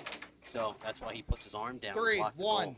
But Matt gets the puck after the foul of losing his mallet and ends up scoring with that right wall. 3, Curran 2. battling says, "You want this game? Well, I'm gonna make you earn it." Matt is currently earning it though. Let's see who is gonna be the top one on this game. Matt extending his lead to 2 points, 4-2. Yeah, I mean, Curran really needs to dial in here. You want to win this game when you're up 3-2. You want to put the match away. You don't want to give them that chance or go into set 7 because right now Curran's got the lead and the momentum. But if Matt wins this game, he'll go into the game tied 3 games apiece and with the momentum. Well, if Matt keeps shooting shots like we saw on his last 3 shots, he is going to. There is going to be nothing Curran can do except continue to score. Ooh. 1 point lead for Matt. 2 point. Does no ground is given up. As soon as he gets scored on, he puts it back in Curran's goal. Yeah, Curran has the puck. He's doing his, slow, methodical push into the either cut or right wall. If he was to pull out that left wall, if he can hit it, I think it's an incredibly good shot for him. If I'm Curran in this moment, I'm down. I might just try to switch it up. I really want to just see what a fast game is going to do before the next game goes. But he continues to try to methodically take his time. Let's see if that is going to be what works for him. We are moving on to game number 7 for this set. The winner is going to take it all. 3 games to 3 games. We are going to reset all of the scores on the screen. Curran is going to be our man on the left. Matt is going to be our man on the right. Let's see what happens next here, folks.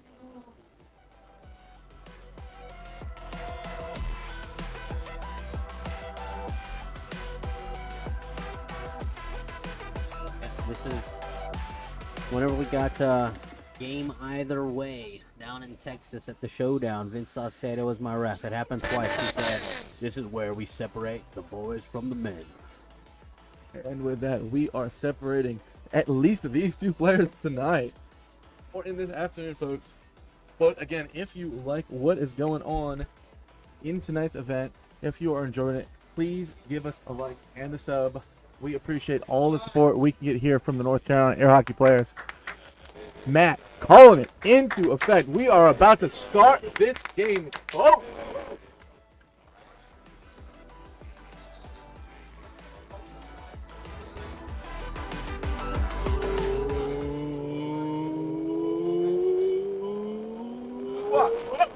Ooh. Curran trying to go for that off. 0-1. Look at that shot. Yeah, just blistering. That's another one of those just left the center shots that has been doing Matt very good and also doing very good.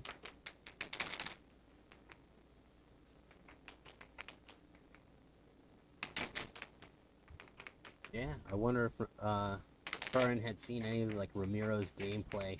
I was saying it earlier, the way that he bounces the puck off the left wall, does a push up, and just bangs powerful shots either unders, right walls, or those straights. Is very similar to what we've seen with Ramiro. But Curran now with the puck is tied 1-1. In play. Flip it. Matt, are you ready? Okay.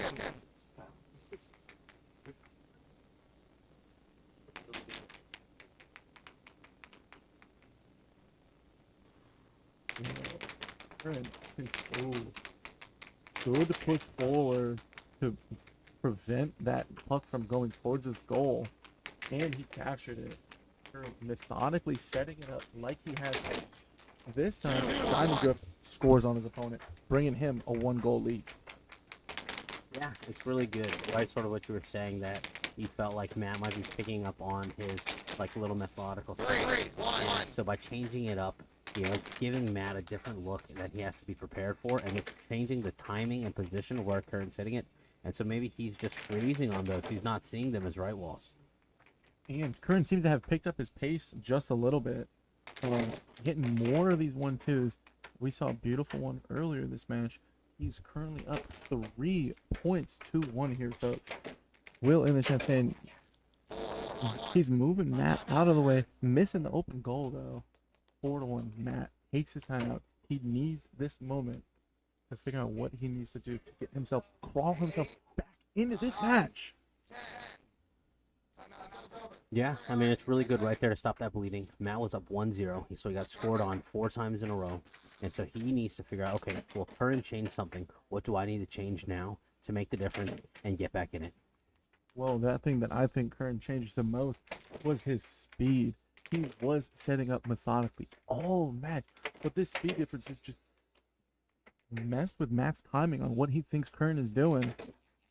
And with that left wall under hitting close to seal it, we've got a 4-point lead for Curran. He regains possession, back up, goes for a double bank. That Matt blocks, but Curran is all over it, bringing us match point to 1.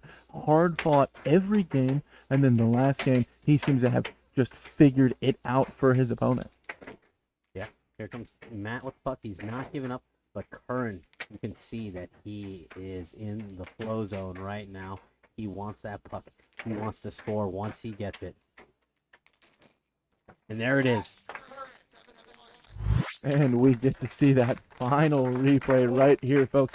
Curran's off that diamond drift, right wall under. Keeps the fight alive for Curran in his battle to continue to get a higher rank than he came in the event with. We are going to be going to a break right here, folks. Before our next match of players are going to warm up. I want everyone to just enjoy the music, and please stay tuned for our next match that is about to happen.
event I've been preparing for.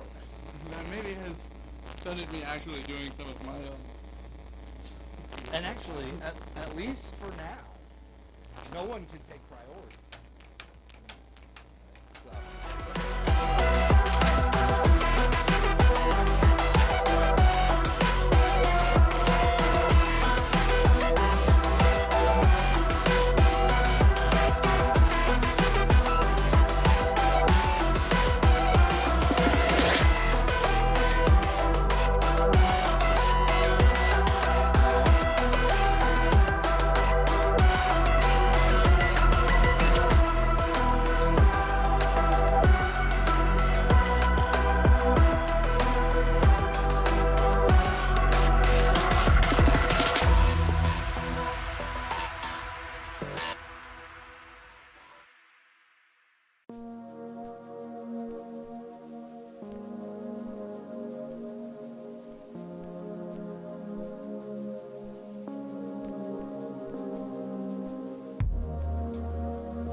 1-1.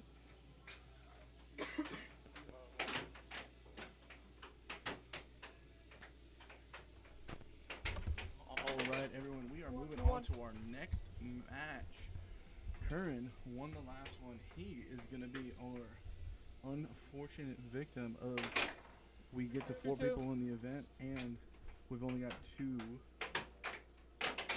placement matches after, so he has to play 2 games in a row. We are at 2-3. I am joined by a new player, a lefty player, a man, a myth, and a legend of the community right now. Go ahead and introduce yourself, please. My name is Vinny Deep. I'm currently ranked NC 6, and I've been playing air hockey for a year and some change now. Vinny, has it really been that long? Yeah, it's been that long, honestly. It feels like yesterday I picked this up. But no, it's been really fun. It's been my competitive outlet as of late, and I really enjoyed the flow state of the game, and that's kind of what got me addicted to it. And with that, we blinked, and we are at 3-4 right now. John is currently leading. Vinny, you've seen these players play before, several times today, and you've seen them play even before this event. Who do you think's got the edge right now? I think John plays a more structured game. I think he really loves hitting his 2 main shots off of drift. Curran's a bit more, I would say NC-like, where he tries a bunch of different stuff. So I think it's up in the air. But I played both of these guys from the beginning. I remember them kicking my butt quite often, and I think both can win this, but I think John Casey if I put my money on it. All right. Vinny says John has the edge. I would like to agree. I think personally, it's just a little bit of a experience thing for John. I mean, he's had some tight matches today. We've seen some fantastic things from both players, but John has that just experience on his side, playing in events similar to this, and Curran is definitely a little tired from his last match.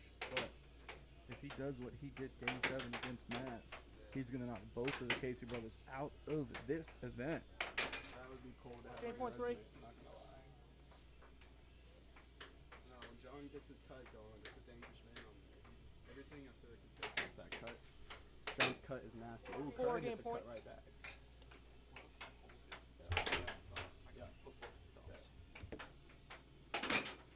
7-4, John. Great right wall under.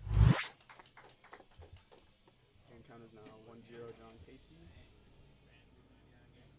And look at that, a deep right wall under. Might as well call it a Vinny deep right wall under. I do like my right wall, left wall under from very right of the table. That is true.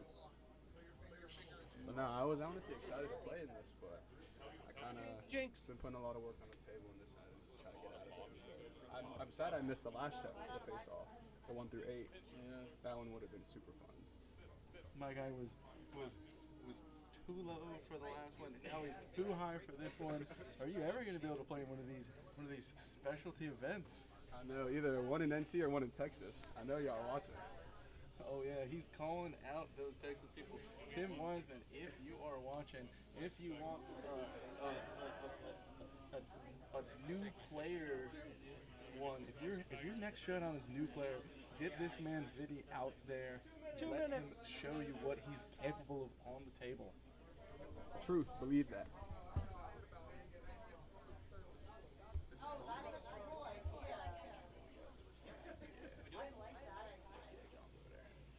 The stream looks fantastic though, Seth, I have to say. I've been watching the American Hockey League one. It like pops up on YouTube all the time, and I'm like, wow, it looks great. To see us have one kind of like this now, it's really sick to see. I appreciate that. We have got our lights coming out. We are making it to our top 4. Our specialty red and blue lights are out on the table right now for everybody. Just some little to show that we are at the top of our range of players right now for this event. Do you know what the delay is? No idea. Maybe someone took an extra minute.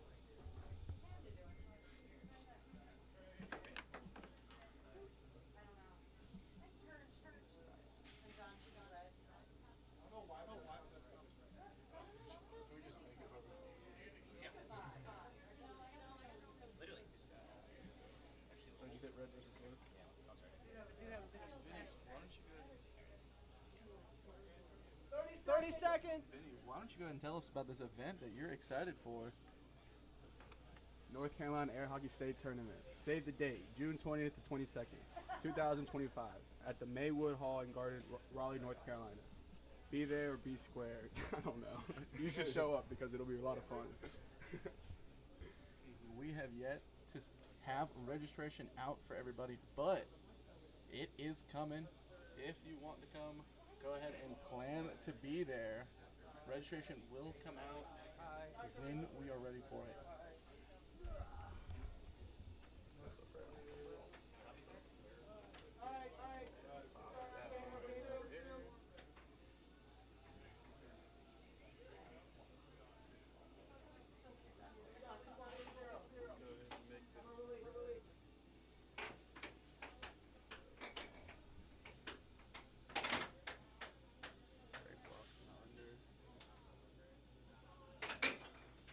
One zero. Left wall under, great shot.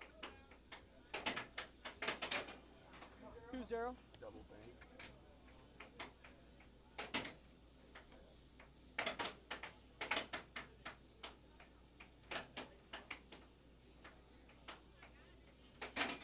Great 1-2. John coming down. He was down 2-0. Quick way to just fight back into this game, making it 2-1. John, you ready? Play. Yeah, sure. Timeout, you press it. Do not press it twice. Don't press. If you press that, don't press anything else. Alright. Curran with a nice slow setup. Arrival over, misses the goal. Did beat John's defense. Would have gone in if he was on target.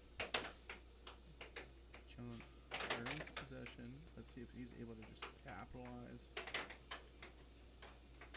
He wants to avenge the loss of his brother from this event, and just continue his reign. I mean, John came into this event. He's the 2 seed. Yeah. He was ranked 10 coming in. He wants to be able to continue to hold rank 10, 3-1. but he has to go through Curran to do that. I really think Curran's best setup, most effective right now, is when he slows it down a little bit. I feel like they're pushing the tempo early on. A lot of missed possessions, but when he slows it down, the shots fly off a lot more crisp. I think that is fantastic. Just like he did against Matt, he had nice slow setups early. He had Matt worried. He was in the games.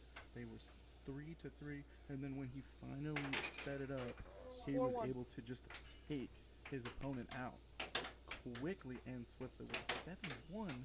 Game 7. Yeah, that's wild. Nothing like Game 7.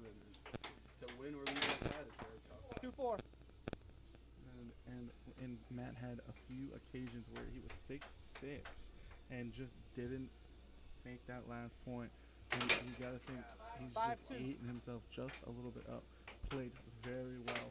Big congrats to Matt. He came in 16. He is gonna end well higher than he started. I'm so into it right now. I'm sorry.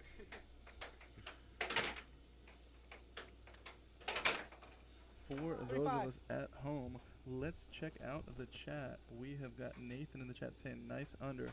Curran is shooting that fantastic under.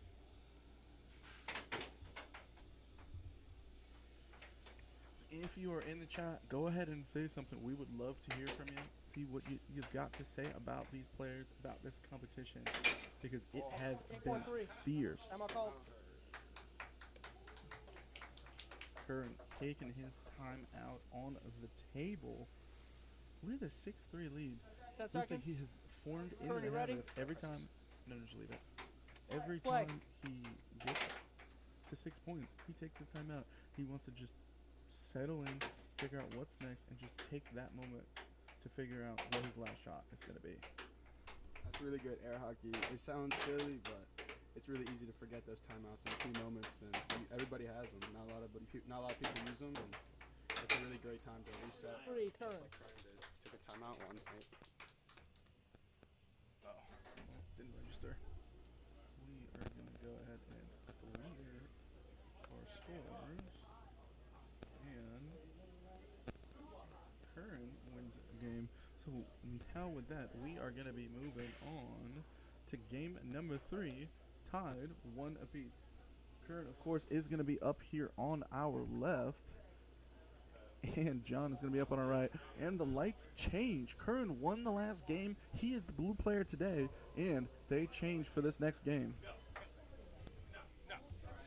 Vinny, if you are John here, what are you going to do to try to just come back?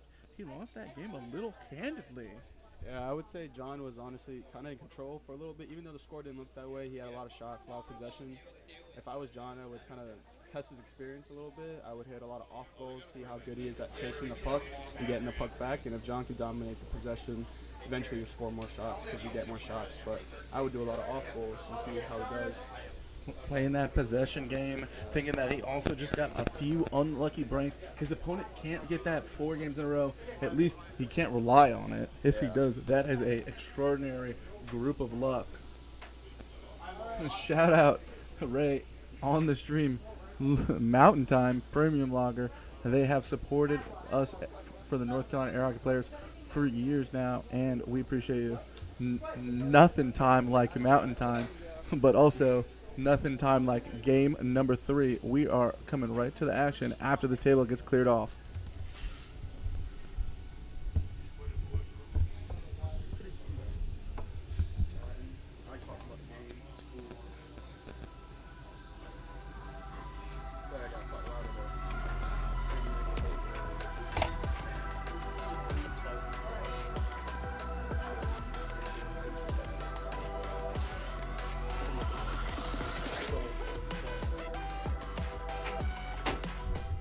And with that, we've got that face-off. John wins it. Let's see if he can win this game. John goes, tries 2 cuts in a row, doesn't go in. Another cut. Ooh. 1-0. John saying, I'm going to shoot this shot. I'm going to shoot this shot until I score. And you might think something else is coming, but no. You got to be ready for whatever I'm throwing at You you. ready? Fight.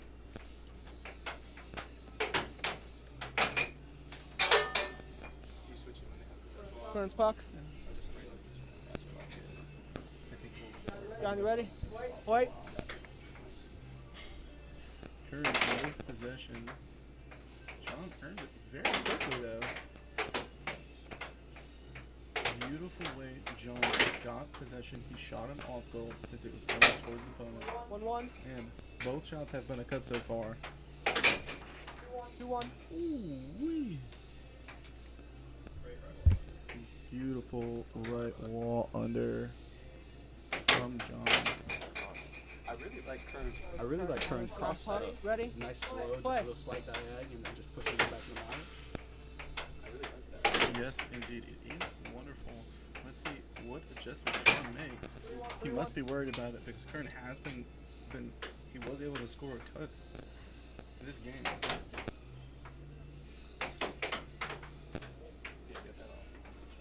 Beautiful jump from John, chasing that off goal, just like my partner in crime, Vinny, said today. Just using his experience on the table, being able to chase those off goals and test his opponent. Beautiful job, and that earns him a 4-1 lead. Yeah, really quickly lead here. If I'm John, I'm just doing the same thing. If I'm Curran now, I would slow down and take my best shots. 2-4. That's a great over. Big over from Curran. Does hit a little bit of the center of the table, though. So he just had the deception to beat John's defense, but it was not as accurate as it could have been. And as he continues, if he even gets through John, he will need it to be both deceptive and very accurate to be able to beat any of the remaining players. Yeah, Curran's doing a good job getting the puck back every time. Commentator's curse. I'm gonna just shut up and watch. Indeed, whenever I commentate for Idaho, I feel like I say something, and the players want to immediately prove me wrong. But with that, John commandingly, whatever this big adjustment he made is good cut defense from John as well. Ready. Almost looks like John said, "You're not scoring any more cuts on me. You're not scoring any more crosses, but I will jump for the under every time." And we got that replay right there. Deep bank shot. Hits at the over, but Curran doesn't move at all. So, goes right through the goal. And then you hit that to swap sides now that the replay's over. And then you go back to the one that's got where the colors match the screen. Would it be 2 games of John now? Oh yeah. 2 games for Two games to John, and for that, where'd my little white switch go?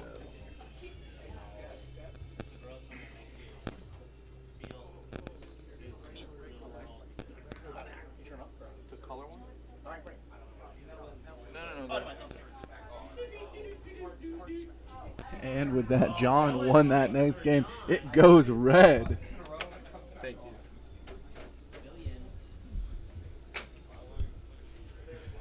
And for those of us at home who might just be checking in these lights for the first time, the player that wins the last game, their color shows up on the screen with these lights for everybody to see.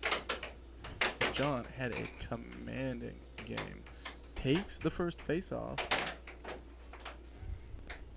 Now, if you're Curran here, Vinny, what are you going to do to mix it up? What's the shot you're going to attempt to get John on here?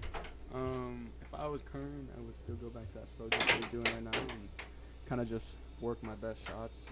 I really like that cross. He keeps missing it, but he's still hitting the inside of the goal and he's beating John's defense. So if I feel like he can find that, this game can definitely turn its head. But I like that he's hitting that under with that same release. Maybe try left wall with that release as well. Because the cross and the under finish on the same side. So if John guesses that way or goes that way, he gets to block both those shots. Definitely good analysis indeed. Good under. That time he shot it a little bit earlier than he shot his last few. And it caught John just enough off guard that it continued to go through.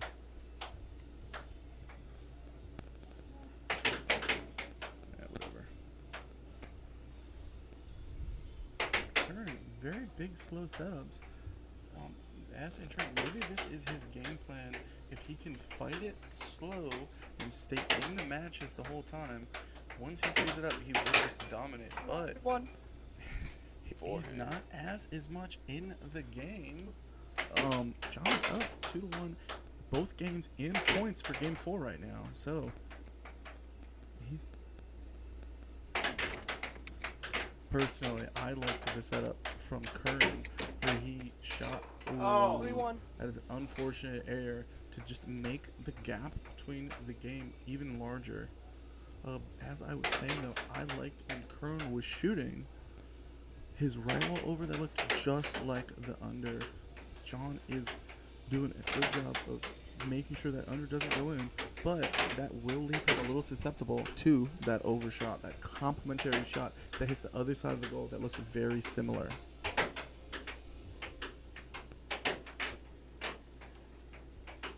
Curran really fighting for it. As soon as they got close to the line, he was gonna swing at it. Ooh, just like Vinny was saying, the cross might be one of the good shots to shoot, but long-term John executes that perfectly. No, not over. Not over. Ooh. Not over. Ooh, a Ready? little bit of Play. brotherly back and forth. Vinny, I'm honestly surprised that after John made that comment, looked over to me, he didn't get hit with a conduct warning. Maybe he didn't think he was being rude to his opponent, but he definitely was coming at the ref just a little bit, even though they are family. Yeah, I would have got tech for show. For show. Game point 1. But with that, John dominating game number 4.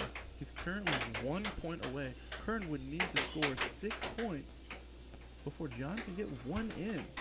I feel like you rushed it at the end there. I know it's 6-1 is tough, but you got to go point by point. And speeding up when you're 6-1 down is the best decision. I don't think. Sometimes when you're down, I like to play when I'm down that much. I will mix it up just so I'm going in with a level head, having tried something different. Yeah, I might lose the game, but if I can learn something to continue to push the match, might be it. Maybe Curran is going to do that right now. Yeah, 4. But One. doesn't get When I enough. say not over, I mean Doesn't get enough time. John,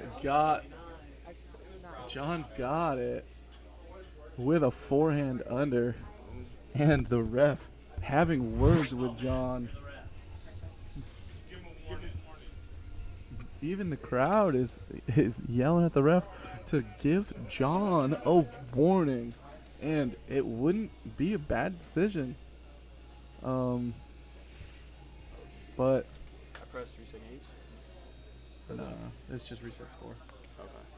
And we'll swap sides, and then we will go ahead. And Okay, give there John it is. That's 3. another swipe. And then we are blue on the left.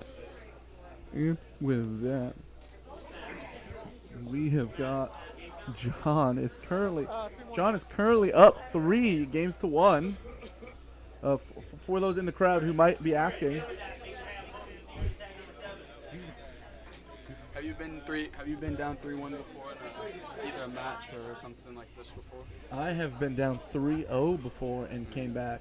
At States, I played a match. I was down 3-0 and I was down 6-2.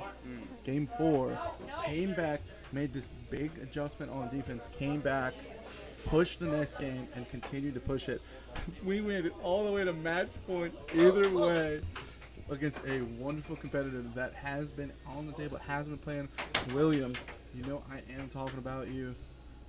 I'm worried when we next play. 1-0. Looks like Curran is just getting a little frustrated. He just looks tired as well. Just maybe playing 2 matches in a row just has been too much for him. I think 7 games against Matt. John is 2-1. good and ready. He waited, gave Curran a few more minutes since we are ahead of schedule, but maybe it just wasn't enough.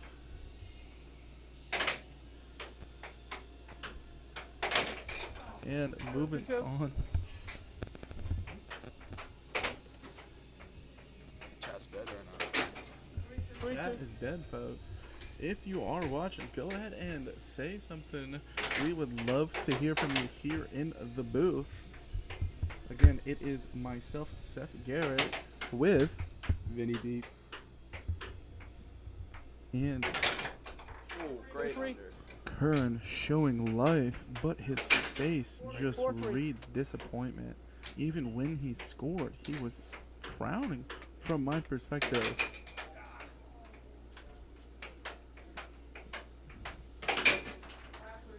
Bang, John hits a diamond drift under just left of center. Perfect shot, especially the way he's pairing it with his cut. 4-5. Good under. Nice release on that. Nice patience. Curran needs to find some energy this game to be able to continue to score and get possession. And with that, we are to our point of criticality. 5-5, nickel apiece, jazz hands. Cinco de Mayo. And John gets possession after that little racquetball. Wow. Ooh. Oh, no. Doesn't go in the goal. Go ahead and hit remove. Doesn't go in the goal. John decides to take the palming and give the puck to Curran. And with that, Curran threw. Puck does not lie, says Vinny. Never do lie. Never will lie. Never. Don't lie. It won't lie today. Is indeed right. 10 seconds. 10 seconds for that timeout. Curran is up 6-5. John would need to take this point and the next one to win the match, but Curran is still going to need to win 2 more games if he pushes this. John, you ready? Play.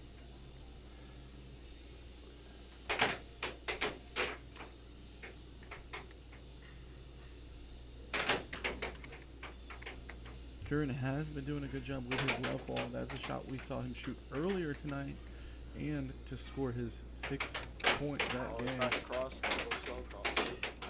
That cross just doesn't have the same power that his other shots do anymore. Maybe his elbow hurts, maybe his shoulder hurts.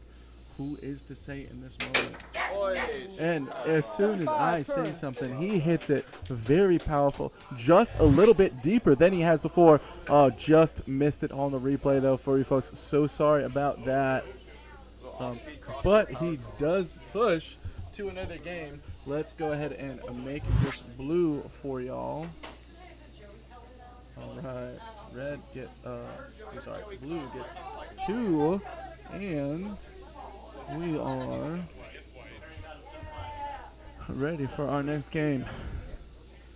Jamie!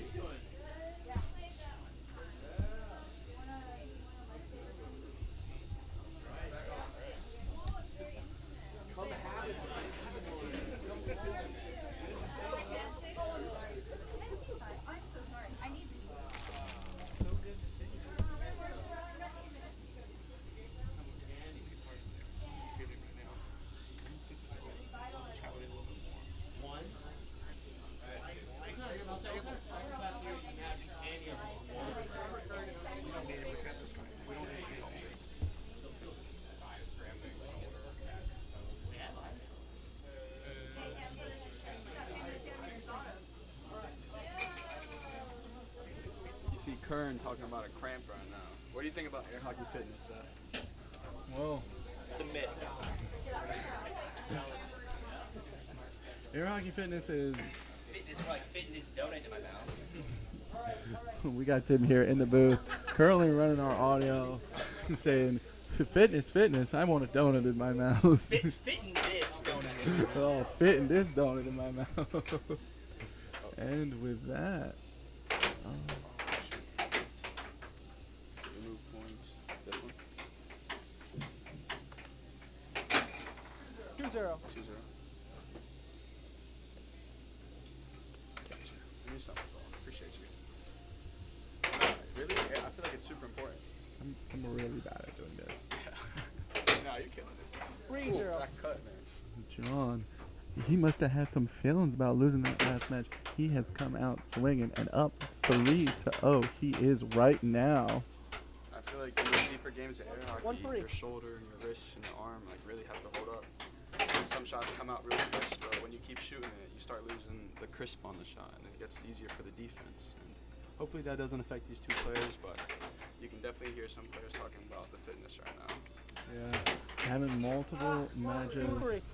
some unforced error, big unforced error from John, gives Curran a 1 point tied up, but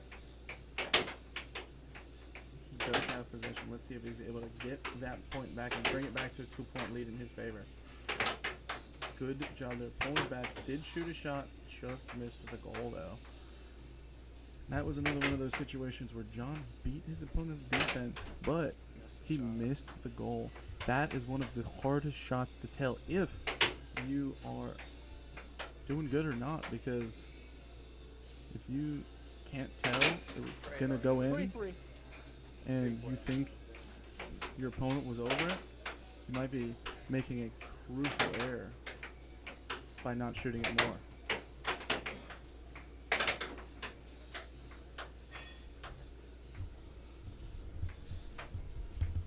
John had a 3-point run, and now Curran has a 3-point run. I feel like in this level of air hockey, it's a game of runs. And if you're hot, you gotta stay hot. And if you're cold, you gotta play defense and hope to get the puck back. It's really hard to get your offense going when your defense isn't working. Indeed, that is right, because you can easily get frustrated on defense. 4-3. A double bank that time going in for Curran. Vinny, so far, if based on this game, you think we're going to see a Game 7? We like Game 7s, 4-4. but it's still kind of close. It depends how Curran finishes out here. It's a big point. 5-4 is a big point.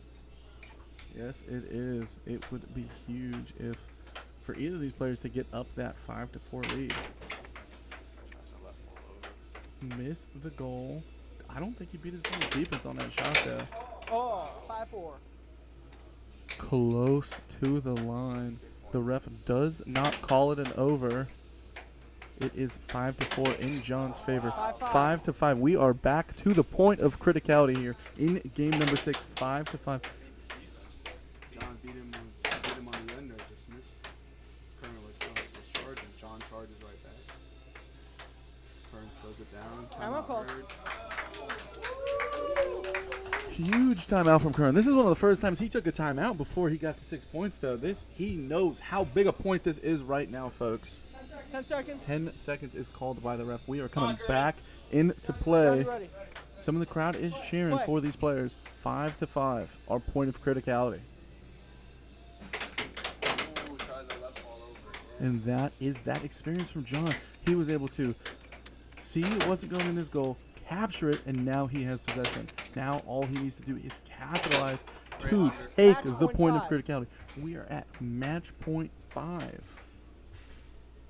Curran with the slow drift. Misses the cut. Timeout call. And this time, John takes the timeout. Both players have used their timeout. They know how crucial this point is. Crucial how this game is before they get to Game 7. John knows Curran is a Game 7 menace, and he needs to end it now. Otherwise, he is in risk of elimination. Yeah, if Curran gets this puck back and scores, that's honestly a big hit to John's mind because he was up 3-1 games, and if Curran gets this, it would be 3-3. But no predictions here. Hopefully, hope for the best of both these players. John gets the puck back. Oh, Curran right there tries to charge forward, hits it, and blocks it into his own goal. And you see that little face of disappointment as he turns. Let's go ahead and see if I can get John here into the booth. Vinny, take this from me, please.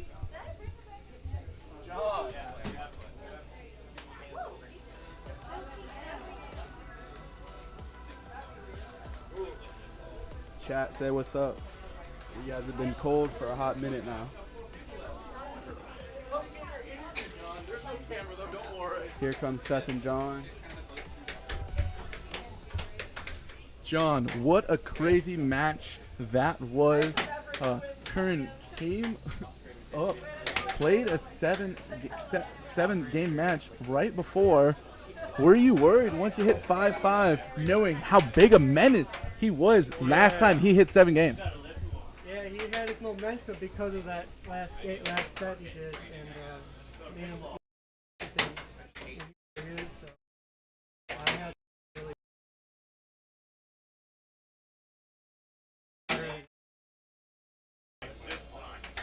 Well, you are going to be playing the loser of our winners bracket finals.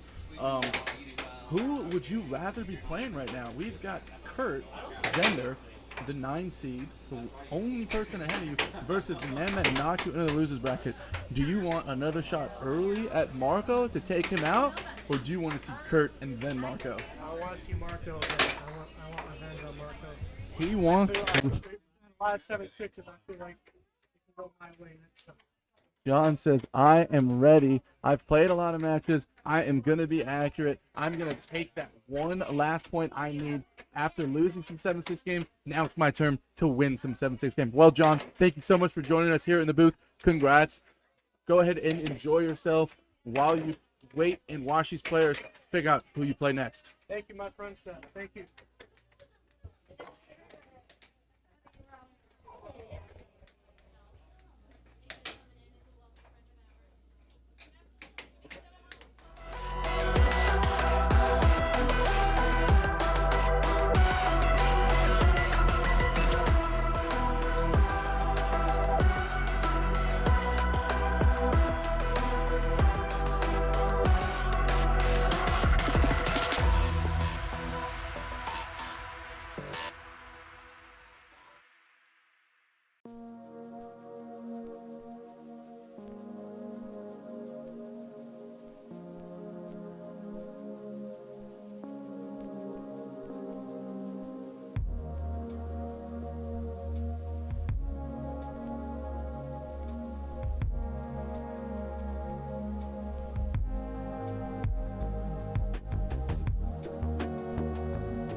nap earlier. I feel good. I feel great about that.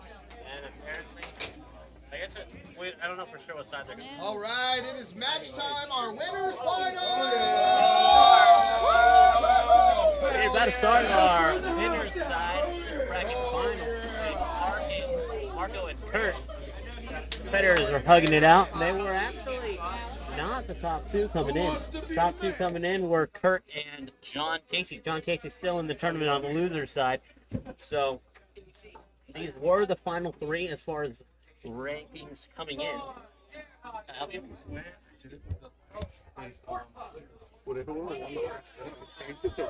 You do not want to be anywhere else. North Carolina Faceoff ranks 9 to 16.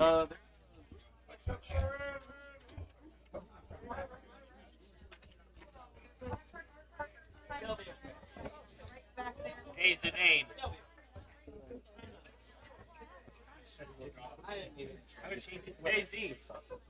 Nice. As info, where you're at? Is Kurt in air hockey NCOG gonna win this match, or is it bucket season? If you think it's bucket season, comment buckets on the chat. Yes.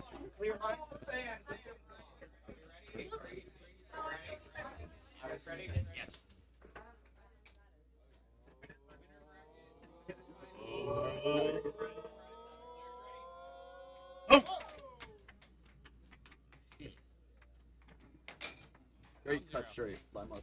This Which one do you want to do?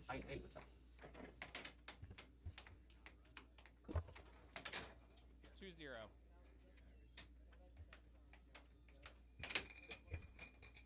Marco with the great right wall under. Puck flies off. Kurt trying to save it. Marco's puck.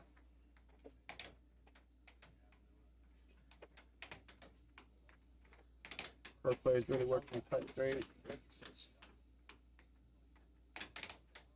Over attempt by Marco. Ooh, a deep right wall under by Kurt. Zender. Great shot. Right back. Right back. God, bro. Marco is hitting the shots. He's hitting it really hard. 2-3. Oh, that's tough.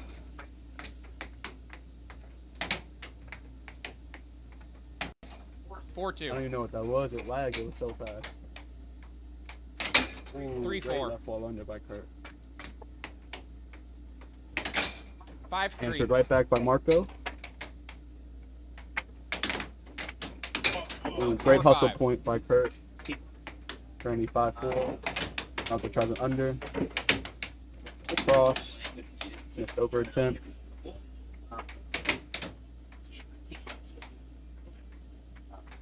Close it down. Hits a 5-all. mean cross straight. And it's tied up 5-5. Great under by Marco. That delay was crazy. Ooh, Game answered point right either back way. by. Timeout recognized. The timeout was called by Marco.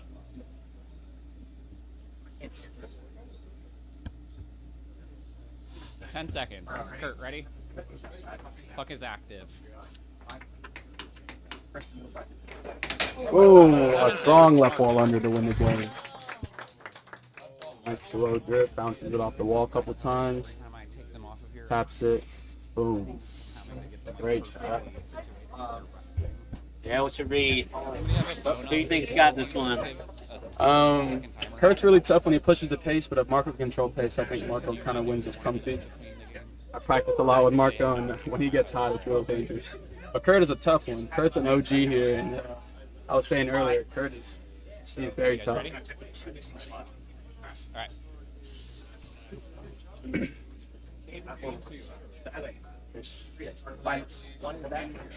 What about you, Ray? What do you think? Don't put me in the hot seat. Nah, man, I think Marco's got it. I think he's had a lot of tournament experience lately with go down and winning. 1-all. I think that that's my fault. But yeah, I think going down to showdown, he won that showdown 4, so he's got a lot of tournament experience. He's been practicing, and Flip it. you know, I think between him and Kurt, they were the top 2 favorites to win the whole thing.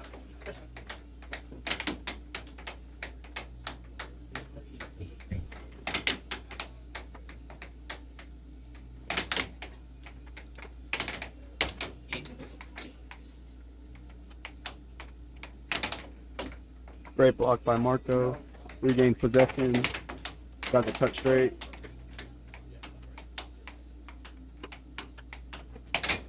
Ooh. Under flies off the table. Puck and play. Great right wall under by Marco. Be up 2-1. Phoenix.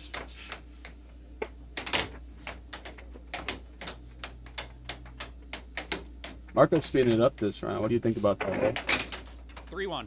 I mean, if he could move his defense and then shoot and score, like that's what he's doing. You know, I think Kurt's responding well, playing fast. I think Kurt always kind of has the ability to play fast. And so, you know, Marco might want to take note of that. You know, if Kurt starts hitting really accurate shots, then maybe Marco can slow it down, because I know Marco can play really well if he slows it down too. Ready? Puck and play.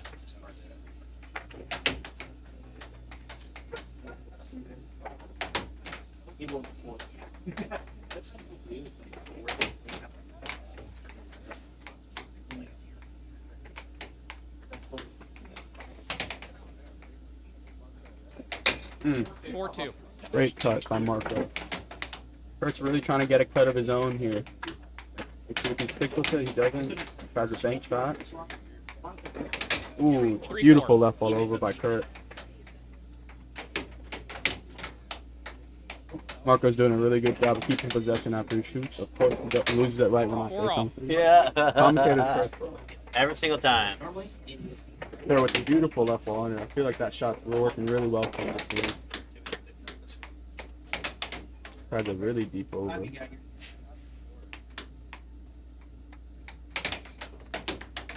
Great way to get the puck that much.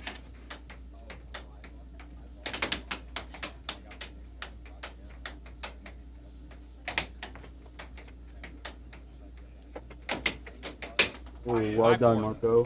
Little transition cross. Gets quick to move out the way. Out of play. Ready? Puck and play.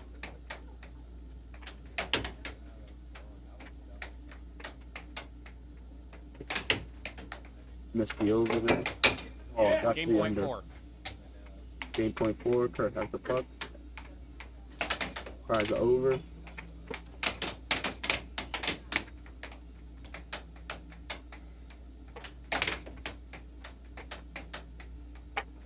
Great under to finish the game. Marco's up 2-0. He bounces it off the wall. Right down, pulls it on back. He's gonna want He's gonna want to Beautiful play right away. release. We can do that if you're both wanting. Yep. You know, one of the great things about that for Marco is that it looks like Kurt actually read that shot and went to block the under. He just went to the wrong spot. So if Marco's able to take advantage of that, maybe Kurt's not blocking the under correctly. And so Kurt, you know, maybe he needs to feel that. He looked down a little bit afterwards, and so maybe he noticed the same thing. He'd have to make that adjustment. Great eye, Ray. Ray's got one of the best defenses in North Carolina. Scoring the puck past him is a challenge in itself. So I didn't even see that. Players going quick there. Marco hits 2 crosses off the jump, misses both times.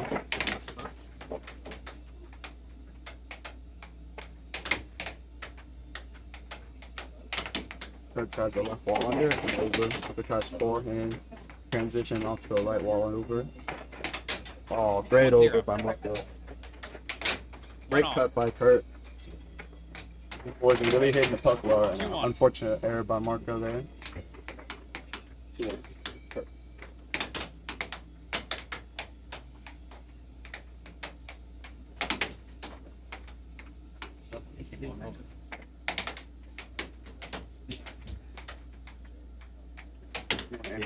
Yeah, great call from Paul Crayley in the chat talking about can't wait till he sees more NC Air hockey 3-2. like this one. Super Rad Retro Lounge opened. You know, Super Rad Retro Lounge, one of the sponsors of this event, and they will be opening later this year in downtown Raleigh. I think they're planning on having different weekends of air hockey tournaments. Hopefully that'll get Paul Creeley out of retirement, because a lot of you guys don't know Paul Creeley entered an early retirement after his match with Kurt Zender recently. Yeah. So hopefully Super Rad gets you out of retirement.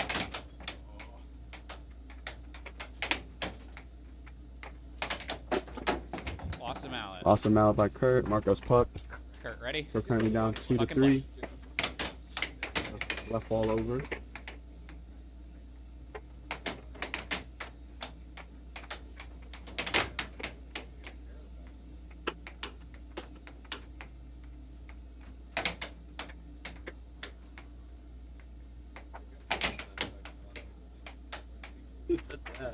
That's great.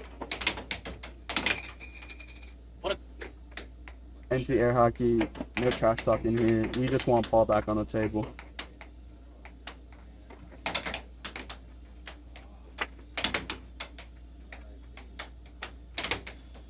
Marco and Coach defense, they've done a really good job of adjusting each other's speed and tempo of play.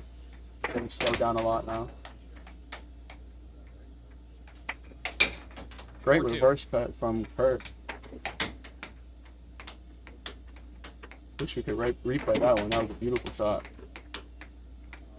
Marco with 2 crosses, just misses. Tries a cut great. Ooh, Kurt in and out over. Zender. 5-2. Kurt scores a left wall under.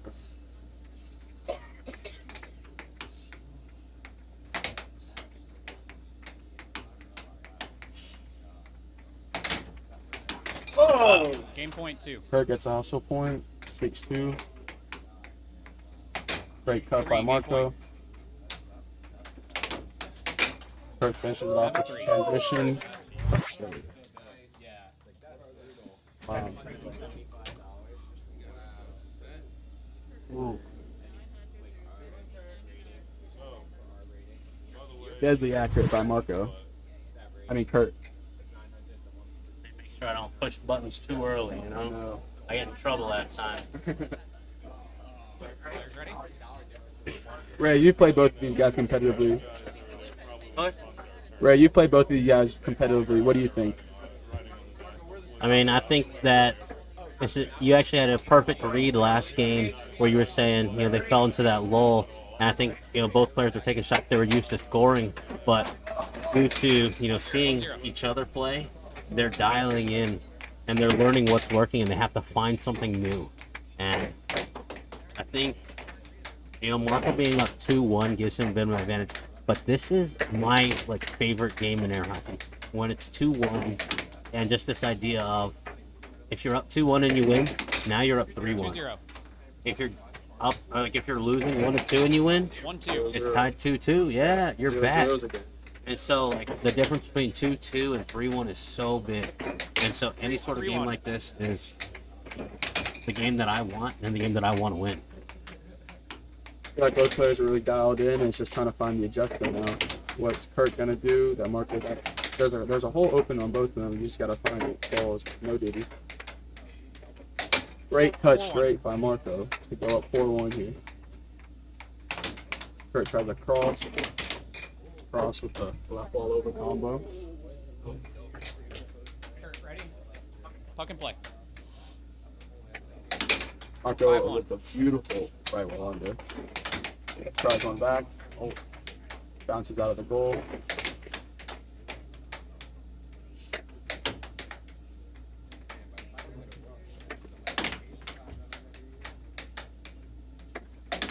Marco's done a really good job of getting momentum back after losing that last game and being up 6-2 here. It's got to feel good. Kurt has now got to play cat and mouse and chase back. 7-2. But both players are good enough to win this game, so still lots of air hockey. Marco ends this game with a beautiful cross. Beautiful cross. Yeah, you can see right there in that slow motion replay, you know, his movement just pulled Kurt just right out of the way, left it open. Marco didn't even hit it too fast, but it was perfect timing because Kurt pulled out of the way, Marco scored. We are about to enter game 5. Marco currently 3-1.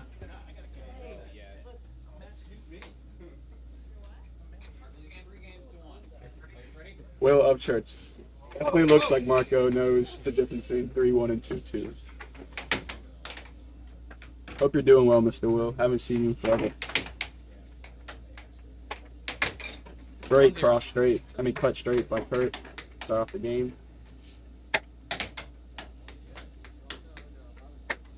Marco tried to cross straight. tries another one. Great block. Kurt tries to cut. Marco there for the right Come wall on, under. get that. Great block. Ready? Fucking play.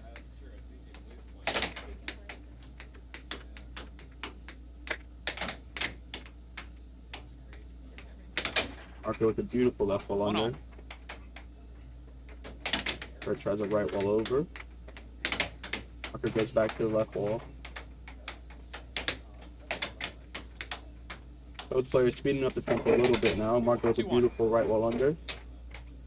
Kurt answers 2-all. back with the left wall under. 3-2. Another right wall under by Marco. A lot of success on that quick release. Middle of the table, right wall under. Tries the over and gets the over. Double bank? I think that was a double bank. Like an over. Great shot. Seems like Marco's found a spot on the table where he likes shooting right now. I'd go back to the same spot. Kurt, ready? Fucking play. Yeah, that's a good eye, man. He's only 3 points away from winning this match.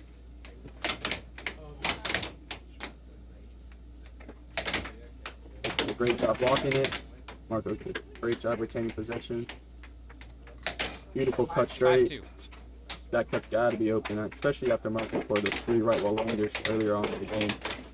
Same release point gets him to move.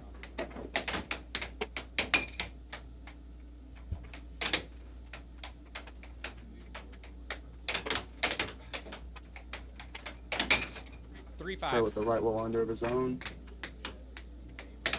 Marco tries a left wall under.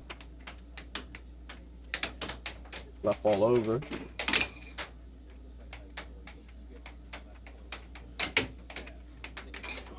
4-5. Fortunate own goal right there by Marco. Score is currently 5-4. This will be a big point right here for Curry if he can get this. Oh, he does. 5-5. Is it bucket season? Or is bucket season delayed another game? Game point Marco 5. gets Set started point in his 5. own. Set point 5. Tries a right wall under. First scores a cross. Point game, Great. timeout. Tie it up. Show me.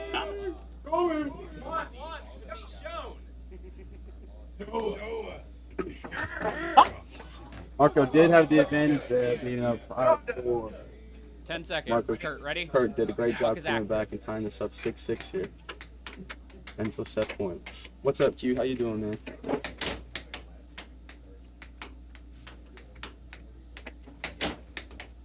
Two cross off pulls. Let's see it here. Timeout. Timeout, Hurt. We know Sabrina's in the chat. What's up, Sabrina? Go me. Only Wes. You want to say what's up to Q? Everyone else cover your eyes. 6-6. Show me. Let's go. Marco's ready. Kurt, ready? Fucking play. Marco tries a forehand bank shot. This is the over. Kurt blocks the left wall bank. Kurt retains possession. Yes, possession.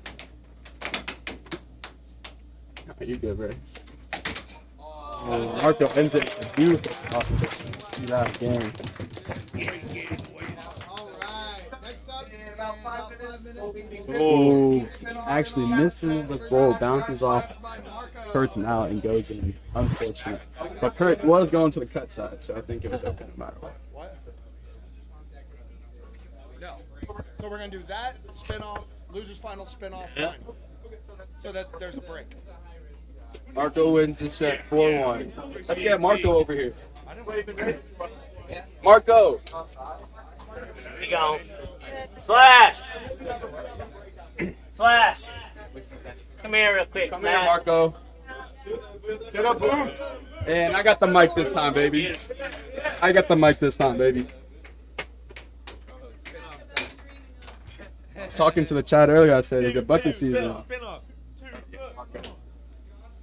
From the showdown, I was like, I'm gonna show people what it means to be a bucket. I'm sticking to that. What do you think was what do you think? Do you think you how did you feel during that whole game?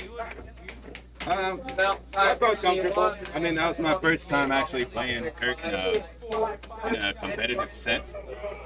Well, tournament set, I'll say that, because we have played a couple challenge matches. I actually have gone to train with him, like when he was in Asheville, so I knew it was going to be a tough battle, and I had to stay locked in the entire time because Kurt's the type of player to make quick adjustments and storm back.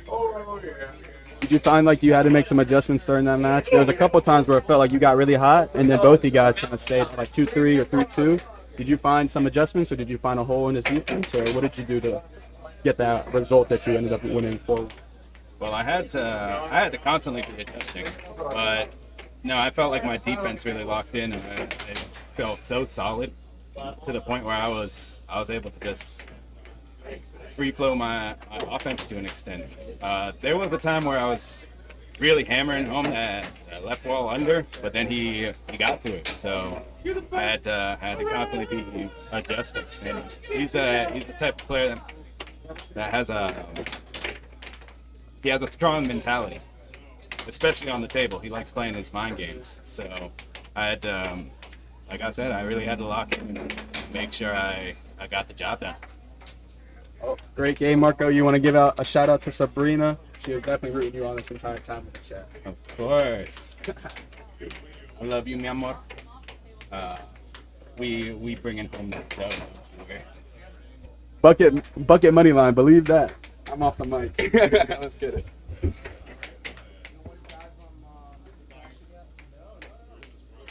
Someone had come in here yesterday complaining about being cold. I wonder who that was. See, don't complain. Oh yeah, if I could.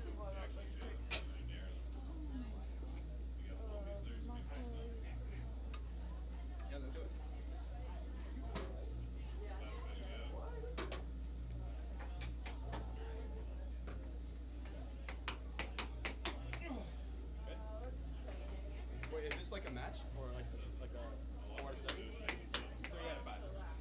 Oh, gotcha. It's very hot.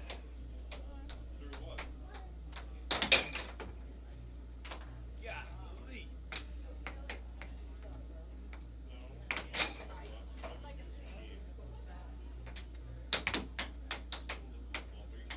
Good luck, good luck. Thank you. This is the matchup I've been dreaming of. Oh, he fit it for that ball and chain.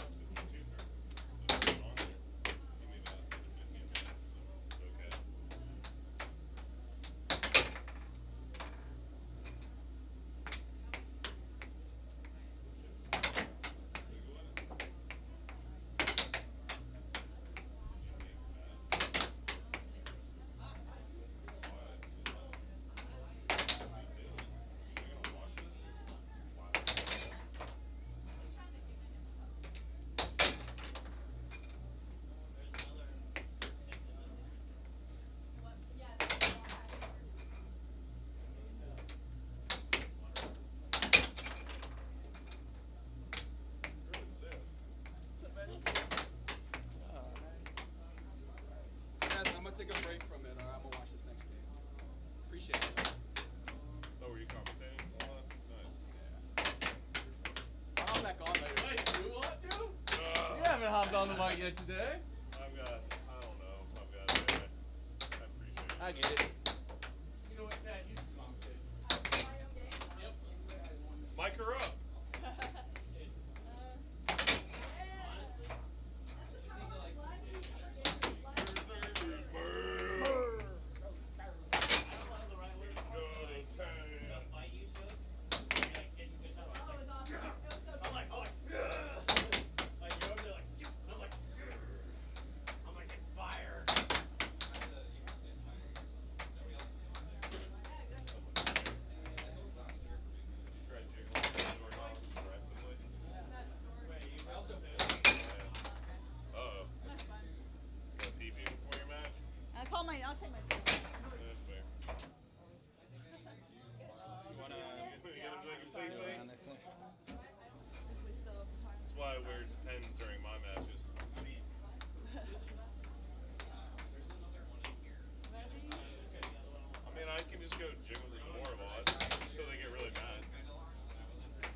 spin off with Cam.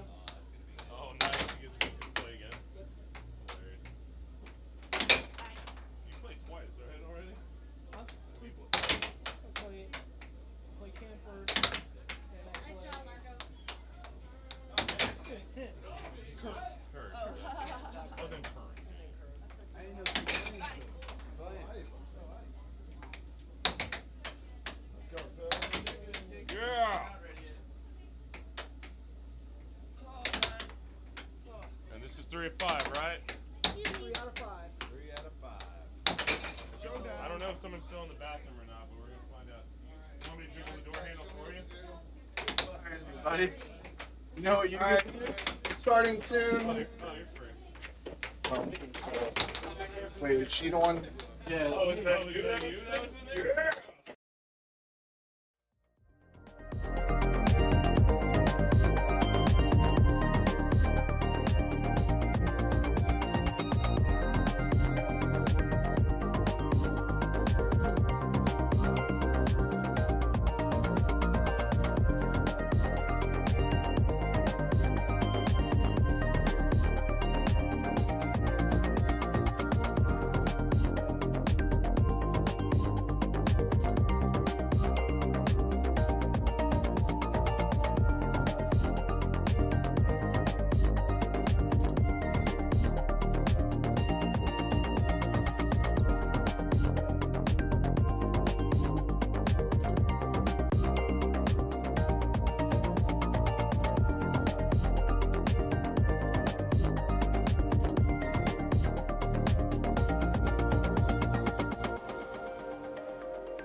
All right, everybody. It is your tournament director, Cam, here. We are currently entering our 15-16 spinoff between Sarah and Kat. All right. For those of you that don't know these two players, they are over specialists. You are going to see a good amount of right wall overs from both players. It's what makes them so good, so tricky to play. Of course, they proved me wrong, and we see an under from the start. We now have Sarah on the left, we have Kat on the right. Sarah, better known as Trash Man, just gave the puck up to Kat. All right, Sarah has now retained possession. She's got the puck back. We have a score of 0-1 currently. All right, there goes Kat. She did go for the over. Didn't quite get it. Sarah throwing out the left wall. What you're going to see from both of these ladies is they are going to show you a masterclass in defense. They're both fantastic at blocking all three phases of the game, straight, right wall, and left wall. Kat sets up for the over. Sarah does block it.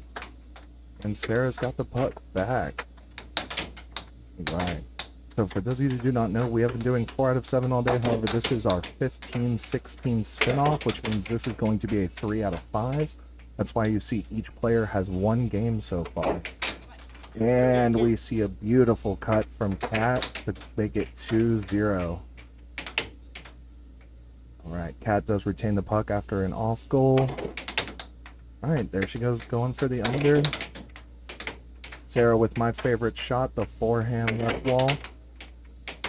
Consider that a little bit of my specialty. It didn't work in Sean Casey, but that's okay. Alright. There's Kat with the shot. Sarah defends.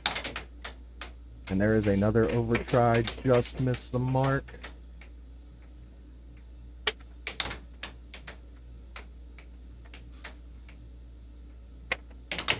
Alright, another under try.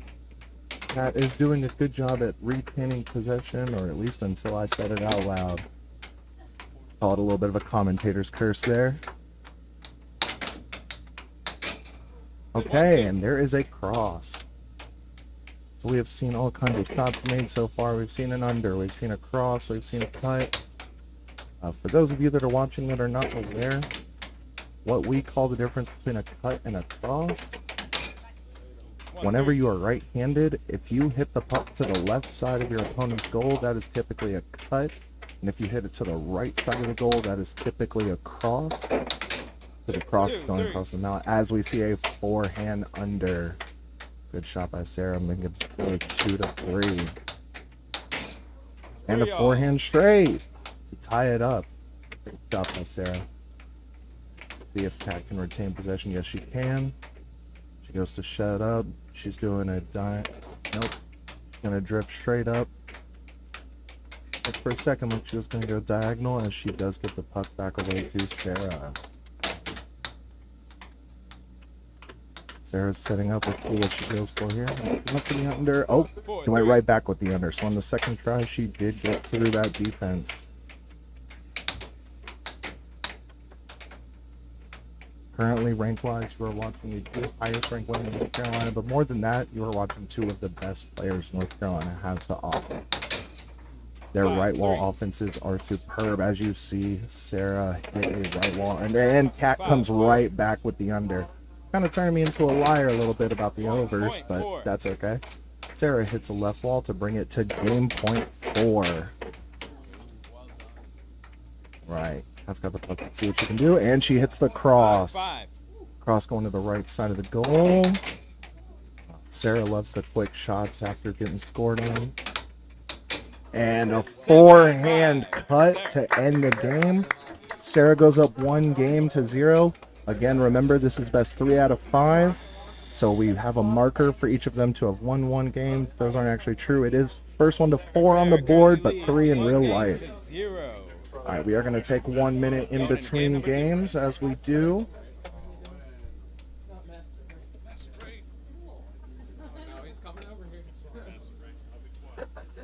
All right. So, how do you flip? Hit the little blue red button. All right, and we've got that fixed up. It's our first time over here. I do have my beautiful wife, Kay. She is another air hockey player. She's the one helping me out. She's on all the dials and gizmos. Say hi, Kay. Hello. Not the biggest fan of the mic, so we're just gonna have her running everything behind the scenes. That's why you're hearing a lot of me talking right now.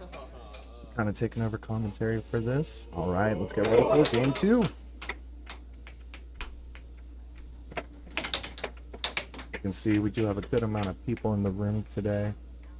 Excited on those face-offs. North Carolina is a big, whenever you play at Worlds, in a world setting, you're going to see that there will be one face-off at the beginning of the set and that's it. But in North Carolina, we love the face-off. That's why we called our tournament that, and we do it every game. As we see a 1-1 game, Sarah just hit a right wall under a moment ago. And Cat follows with a right wall under as well. 2-all. Sarah with the cut. We're seeing a good amount of that right wall undercut. Not very typical of these two players, but that is considered the base offense of air hockey. It's kind of the standard starter offense, very successful. As we see a left wall over from Cat. It's like Cat's starting to find her defense. Sarah blocked those last couple shots. Went for the over. Sarah blocked it. Again with a forehand. We're seeing a lot of variety in the offense from these two right now, especially from Sarah. Seeing forehand, cut, forehand left wall. Seeing a right wall over, right wall under. She's really getting her bag of tricks for this game. Got a standard left wall under, just missed. Let's see what that does. Looks like she was going for the cross, but ended up in the middle. It's a little counterintuitive, but in air hockey, we consider hitting the middle of the goal a miss more often than not, because it's very rare you're going to get past your opponent's mallet if you're hitting the middle of the goal. That's going to bounce around a little bit. Sarah has gotten possession though.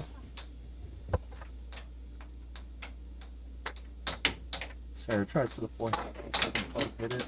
Let's see what she's going to do next. Timeout heard. All right, there's a timeout from the blue side.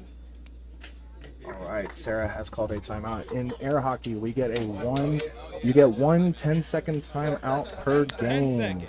One 10-second timeout per game, and that's the end of the timeout. Let's see how Sarah uses it. And just like that, she hits the cut. That's a timeout well spent. And Cat comes right back with the right wall under.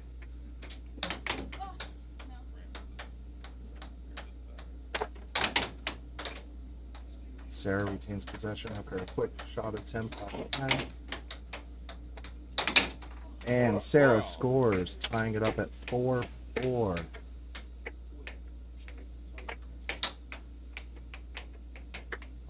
going to ask that you ignore that little timeout thing under Sarah's name. We'll get that gone in just a moment. But the score is accurate. It is tied 4-4.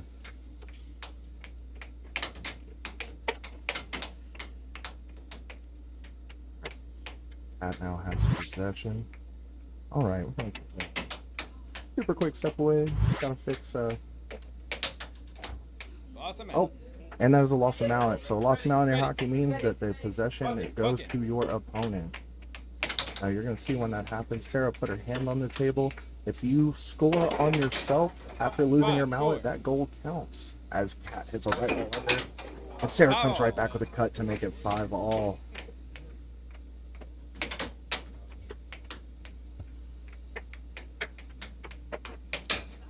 And Cat with what I believe was a cross. Couldn't really see it there. Alright, that's okay. Alright, we're at 6-5. And there it is. Cat with her famous over. That over, definitely her best shot. Has carried her offense to this point. For those of you that don't know, Cat only started playing in August of last year, and she was able to work her way into the top 16 that fast.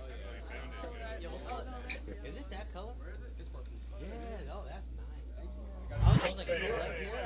nice. All right. And I mean that in a good way. Working on updating that scoreboard real quick. Okay, there we go. All right, so the current game count is 1 apiece. It's going to show. All right. It's currently showing us 2-0, Sarah. It is actually 1 game each. Again, we mentioned before that we are doing a 3 out of 5 for this spinoff. We got our man Seth, our stream expert back there fixing. All right, we are good to go.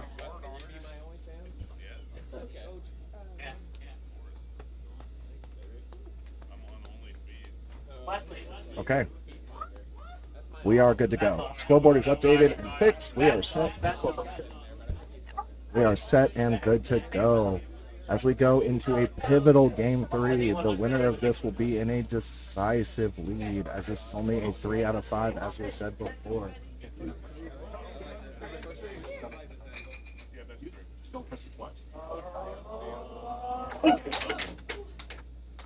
Alright, so Sarah gets possession off the face-off.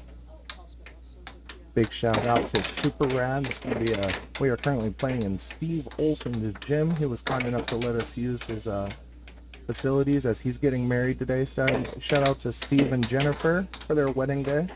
But they'll be opening a bar in Raleigh pretty soon called Super Rad. Have a couple air hockey tables going. Thank you for sponsoring our event.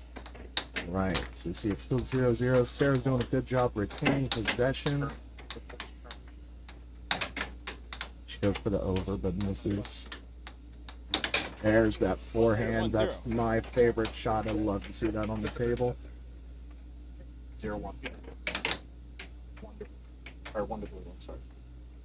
All right, it's 1-0. And now it's 1-1 as Kat comes back with the cut. Great shot by her. And the over. That cut crossover. You're going to see a lot of successful offenses using that as Sarah comes back with a hard right wall under, tying it up 2-2. Alright, Sarah blocks the under that time. Let's see if Kat comes back with the over. Nope, goes for the cut. Alright, puck bounced around for a second. Sarah does maintain possession.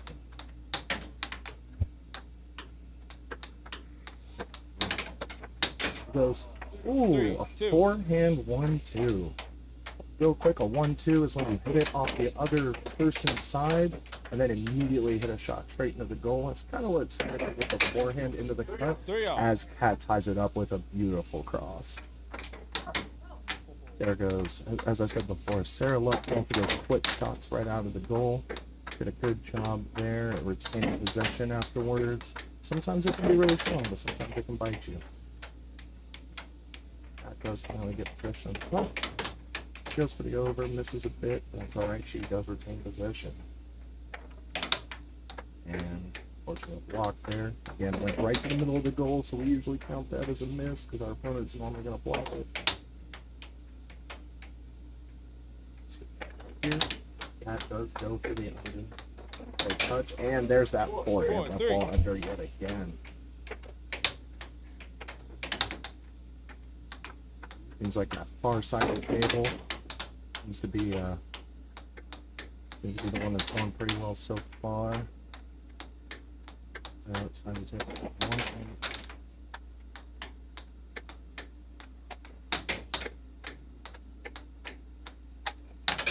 Alright, as Sarah brings a right wall under, makes it 5-3, only 2 points away from taking the pivotal game 3. Clean. Oh, Point 3. Alright, now it's game point 3. Point 4. Beautiful cross to the right side. Like that, and that quick turn shot Sarah pulls out.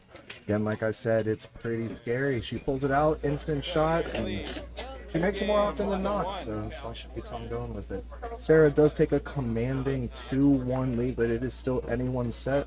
Again, that far side of the table seems to be the one winning right now, the one Kat's currently on, but you never know what could happen. Real quick, while we're in between. All right, real quick, while we are in between. So for those of you that do not know, on June 20th through 22nd, we are going to be having our North Carolina Air Hockey State Tournament.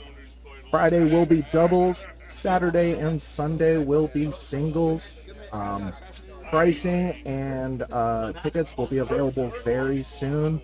Please come join us out in Raleigh, North Carolina, or at the very least, it will be streamed all weekend. So join us here at NC Air Hockey Players YouTube to be able to watch it all absolutely free.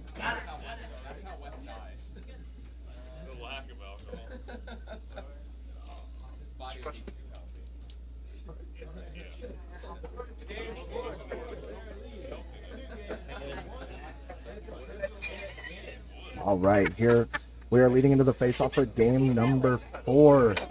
Again, Sarah does lead 2-1, but Kat does win the face-off. A good start for her. Let's see if she can capitalize. Nope. Sarah is able to retain after a block shot. And a forehand cut. Great shot.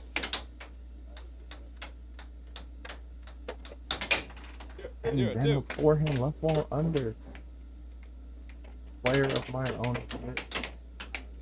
Those of you that saw me play before, love a good forehand. Oh, as Cat comes with the hard right wall under to make it 2-1. But Sarah will not relent with the forehand. It is 1-3. Beautiful left wall over. All right, we're leaving defense behind for a second here. It is all gas, no brakes as we get constant goals scored back to back. All right, Sarah does have a 4-2 lead in this decisive game number 4. If Sarah wins, she will be NC number 15. But probably not done yet. Let's see if she can pull out. Come from behind victory. That does retain possession after a couple blocks. Goes for that over, misses by just a bit, but does get the puck back. It's time going for the under. Missed it just a little bit again, but again. And there's a left wall over for the win. Whenever you miss in air hockey, if you can retain possession, it's usually not that painful, but then you have Sarah who just pulls out and immediately scores out of her goal to make it 3. As I'm saying, it is 3 match point. Again, if Sarah scores one more point, that will be it. Kat did call her 10-second timeout. She's gonna have to dig deep to come back on this one. 3-6, ready. Puck in. Let's see if Kat can do it. 3-6. Sarah does have possession. This could be it, friends. Really trying to hammer those straights in.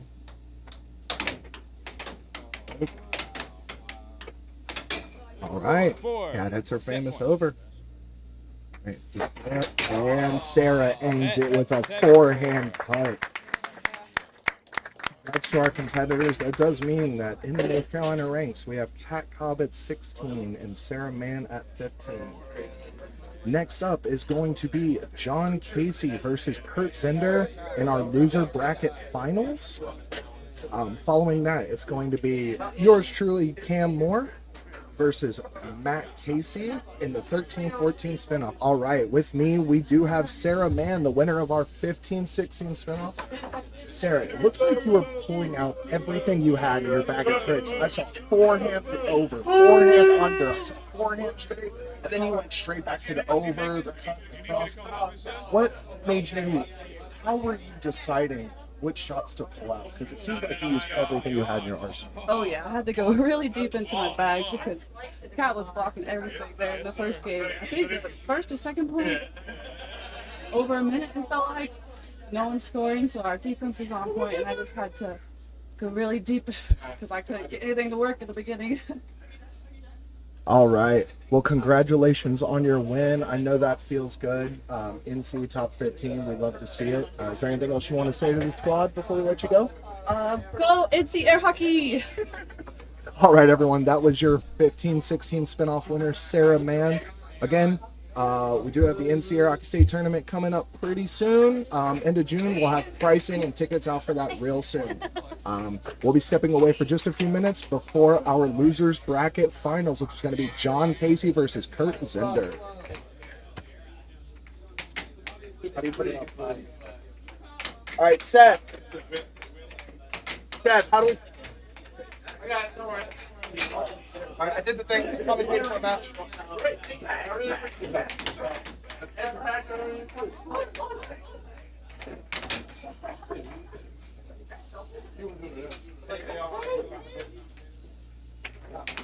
Great. Let's get y'all in the booth.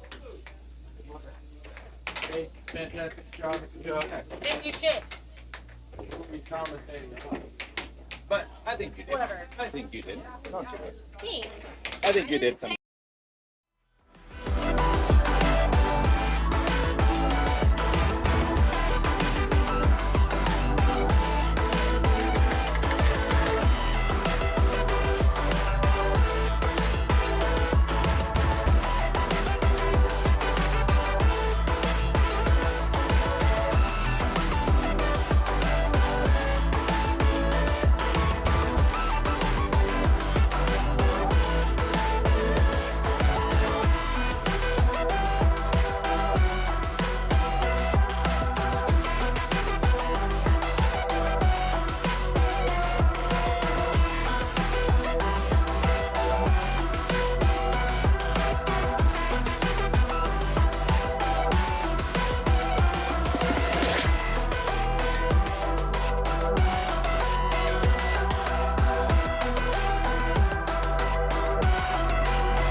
You are live.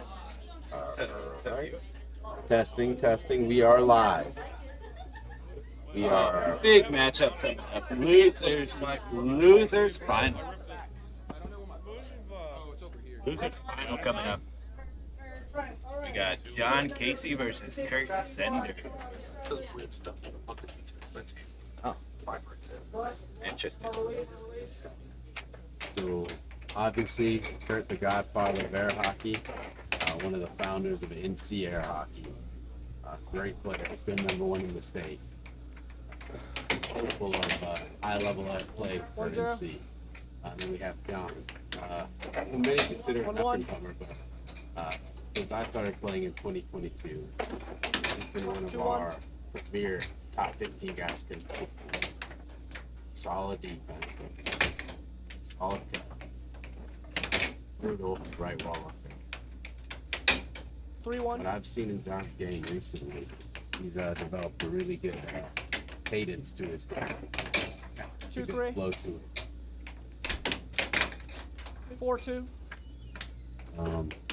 Really, John's one of my favorite players to watch in NC 5-2. because he has so much passion for the game. You have anything to say about these two competitors? Both of them are great players. I played them both this tournament, and 7.2. like we were talking before the match even started, we 3 game point. we posed the question, who is gonna control the possession and who's gonna really put that lead foot forward and be the aggressor in this match, because they both like to play a more aggressive style. 4 game point. Absolutely. They both are inclined to try to dictate the pace of this game. It looks like Kurt has a nice 6-4 lead. Interesting to see how he's gonna try to close it. John Casey, no slouch on defense. Very tough player. Obviously, I always look at these first games as a warm-up game. Games that tend to be not the crispiest of games. They tend to be kind of like the feel-out games. So, 5 game me point. personally, I think this one's going 7, regardless of who wins here. But John with good defense, set up a cut, missed it. The cross-off goal. Sets up a left wall under. Good job.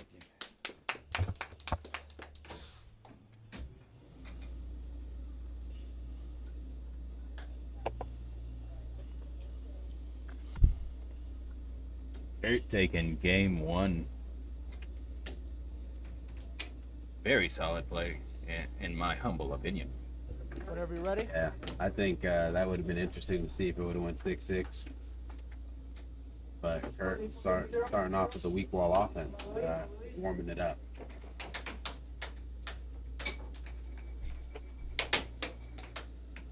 Both of these players have really started finding their stride as the tournament's gone on. I know the first few games it was a bit shaky, as it was for most of us. Just like trying to find the shots on the table, trying to get comfortable with it. They've seemed to really come into their own. I like what John's doing here. He's setting up a cut cross. He hit Kurt, you ready? it's like 2 crosses back to back. That's good for John. So just keep setting it that way. That's it. 3 crosses. Good job. Wow. Great 1-3. Goal. That's it. 2-3.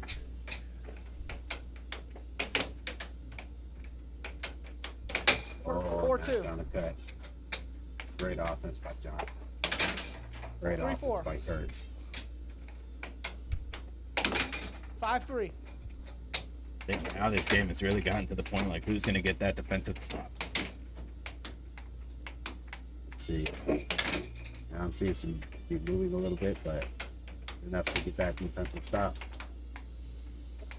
Oh, 4-5. that is there though. Kurt really is not letting John breathe with the lead. He's trying to really close it down to make sure it doesn't get blown out of proportion.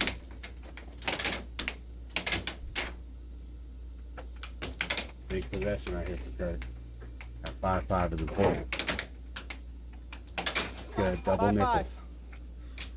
We're talking. Oh, unlucky. Tough roll on Kurt's part. See if we can get a 6-6 here. A solid show me. I should look for that under again. Did. Going either way, timeout call. Time out call. What a game this has been. What a set in general. Play. John has to set up that cross. We will 7-6, John. Good. 7-6. Let's go. Great air hockey.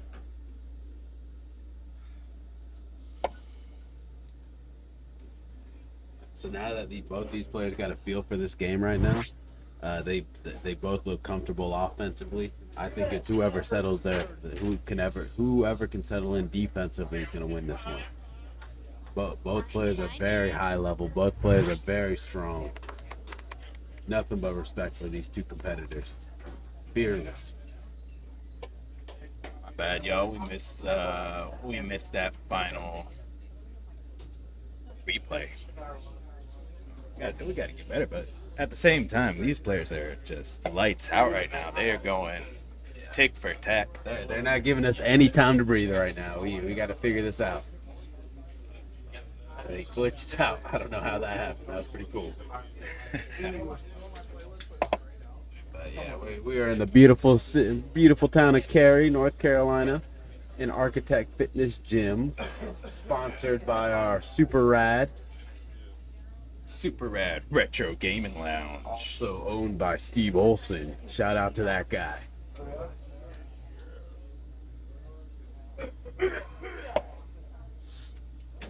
But you saw game one and how Kurt really established really put his lead foot first, with his weak wall offense, right? Yeah, it was different.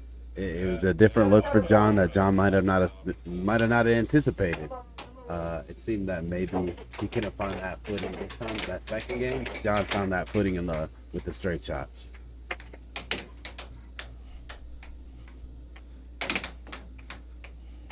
Neither player can mention 1-0. John really has been finding his straight. For a left ball over.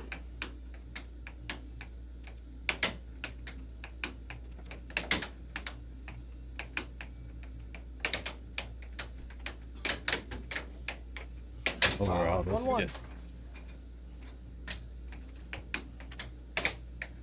intense match. Both of these players I know want to get to the grand finals. They both want their revenge on you. Funny, I was talking to John, and John was like, when you were playing Kurt, I was like, who did you want to win between Marco and Kurt? And he said, I want Marco. I want the revenge on Marco. So I know deep down, John wants that back. You can only praise someone that wants to be that competitive, you know? 2-1. Exactly. But like I said, both these players found their stride, and they're playing lights out, both on defensively and offensively. It's like like we were talking about earlier, they're both playing good defense. Kurt with a double bank. Was a double bank. We love a good old double bank. Let's have a double bank party, please.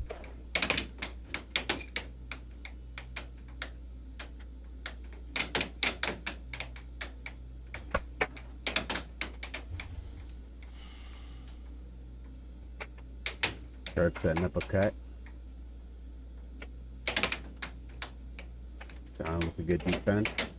Sets up his own cut, sets up a right wall under. 2-3. Kurt with a cut.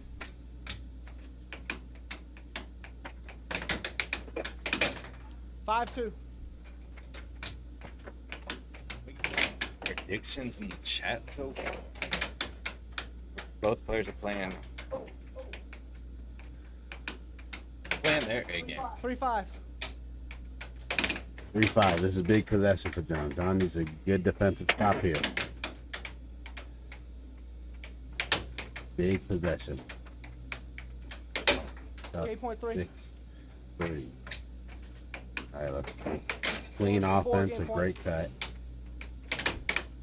There you go. He has to slow the game down.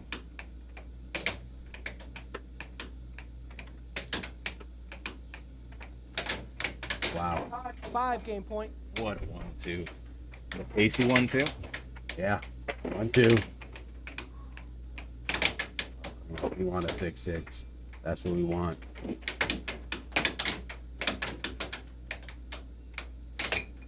Forehand double bank was on target too, which is crazy. How Kurt was able to get to that spot. You ready? Play. I say he goes for the cut.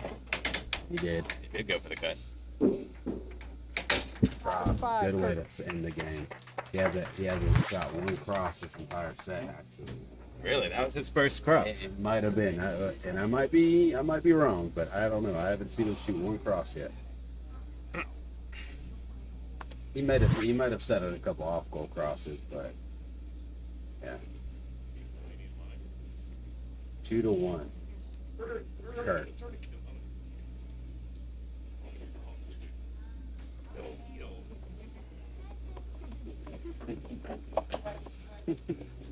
Oh man. Oh man.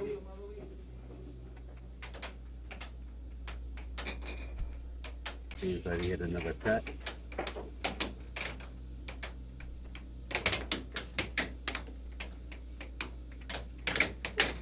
One, two.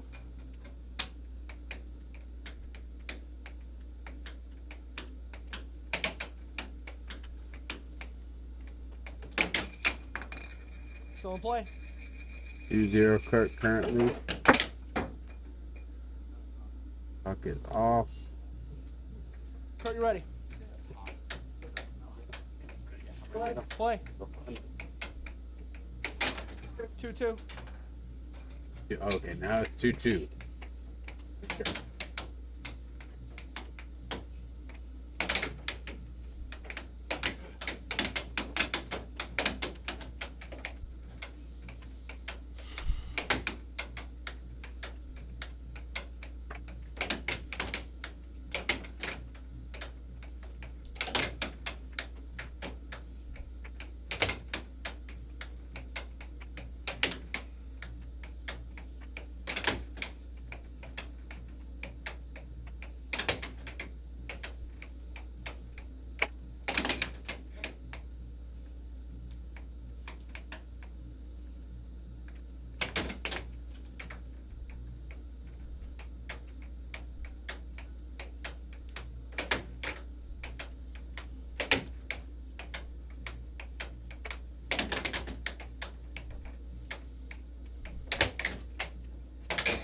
Three, two.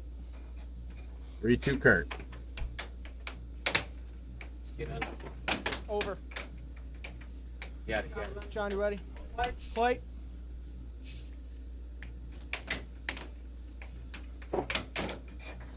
Four, two. 4-2 Kurt.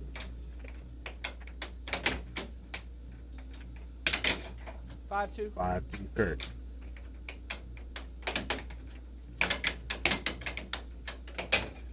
3-5. 3-5 Kurt.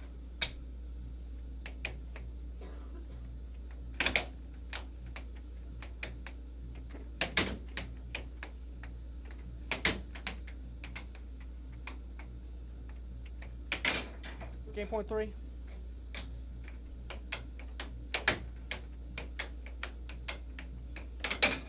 Four, game point.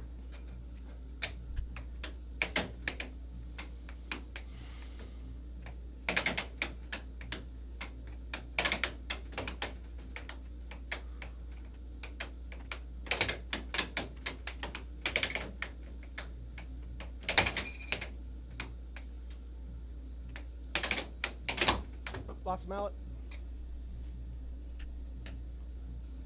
John, you ready? Play.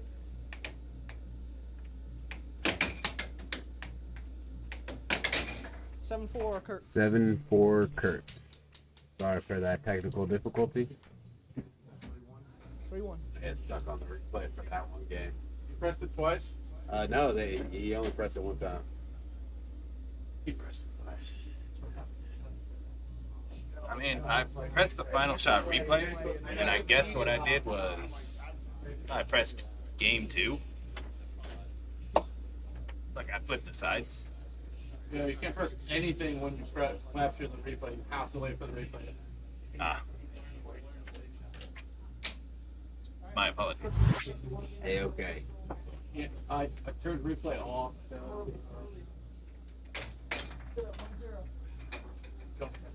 Okay. Good plus. One again. Kurt did. 2-0. But there, now let's just back into it. 3, 2, 3. It's 3-1 right now, Kurt.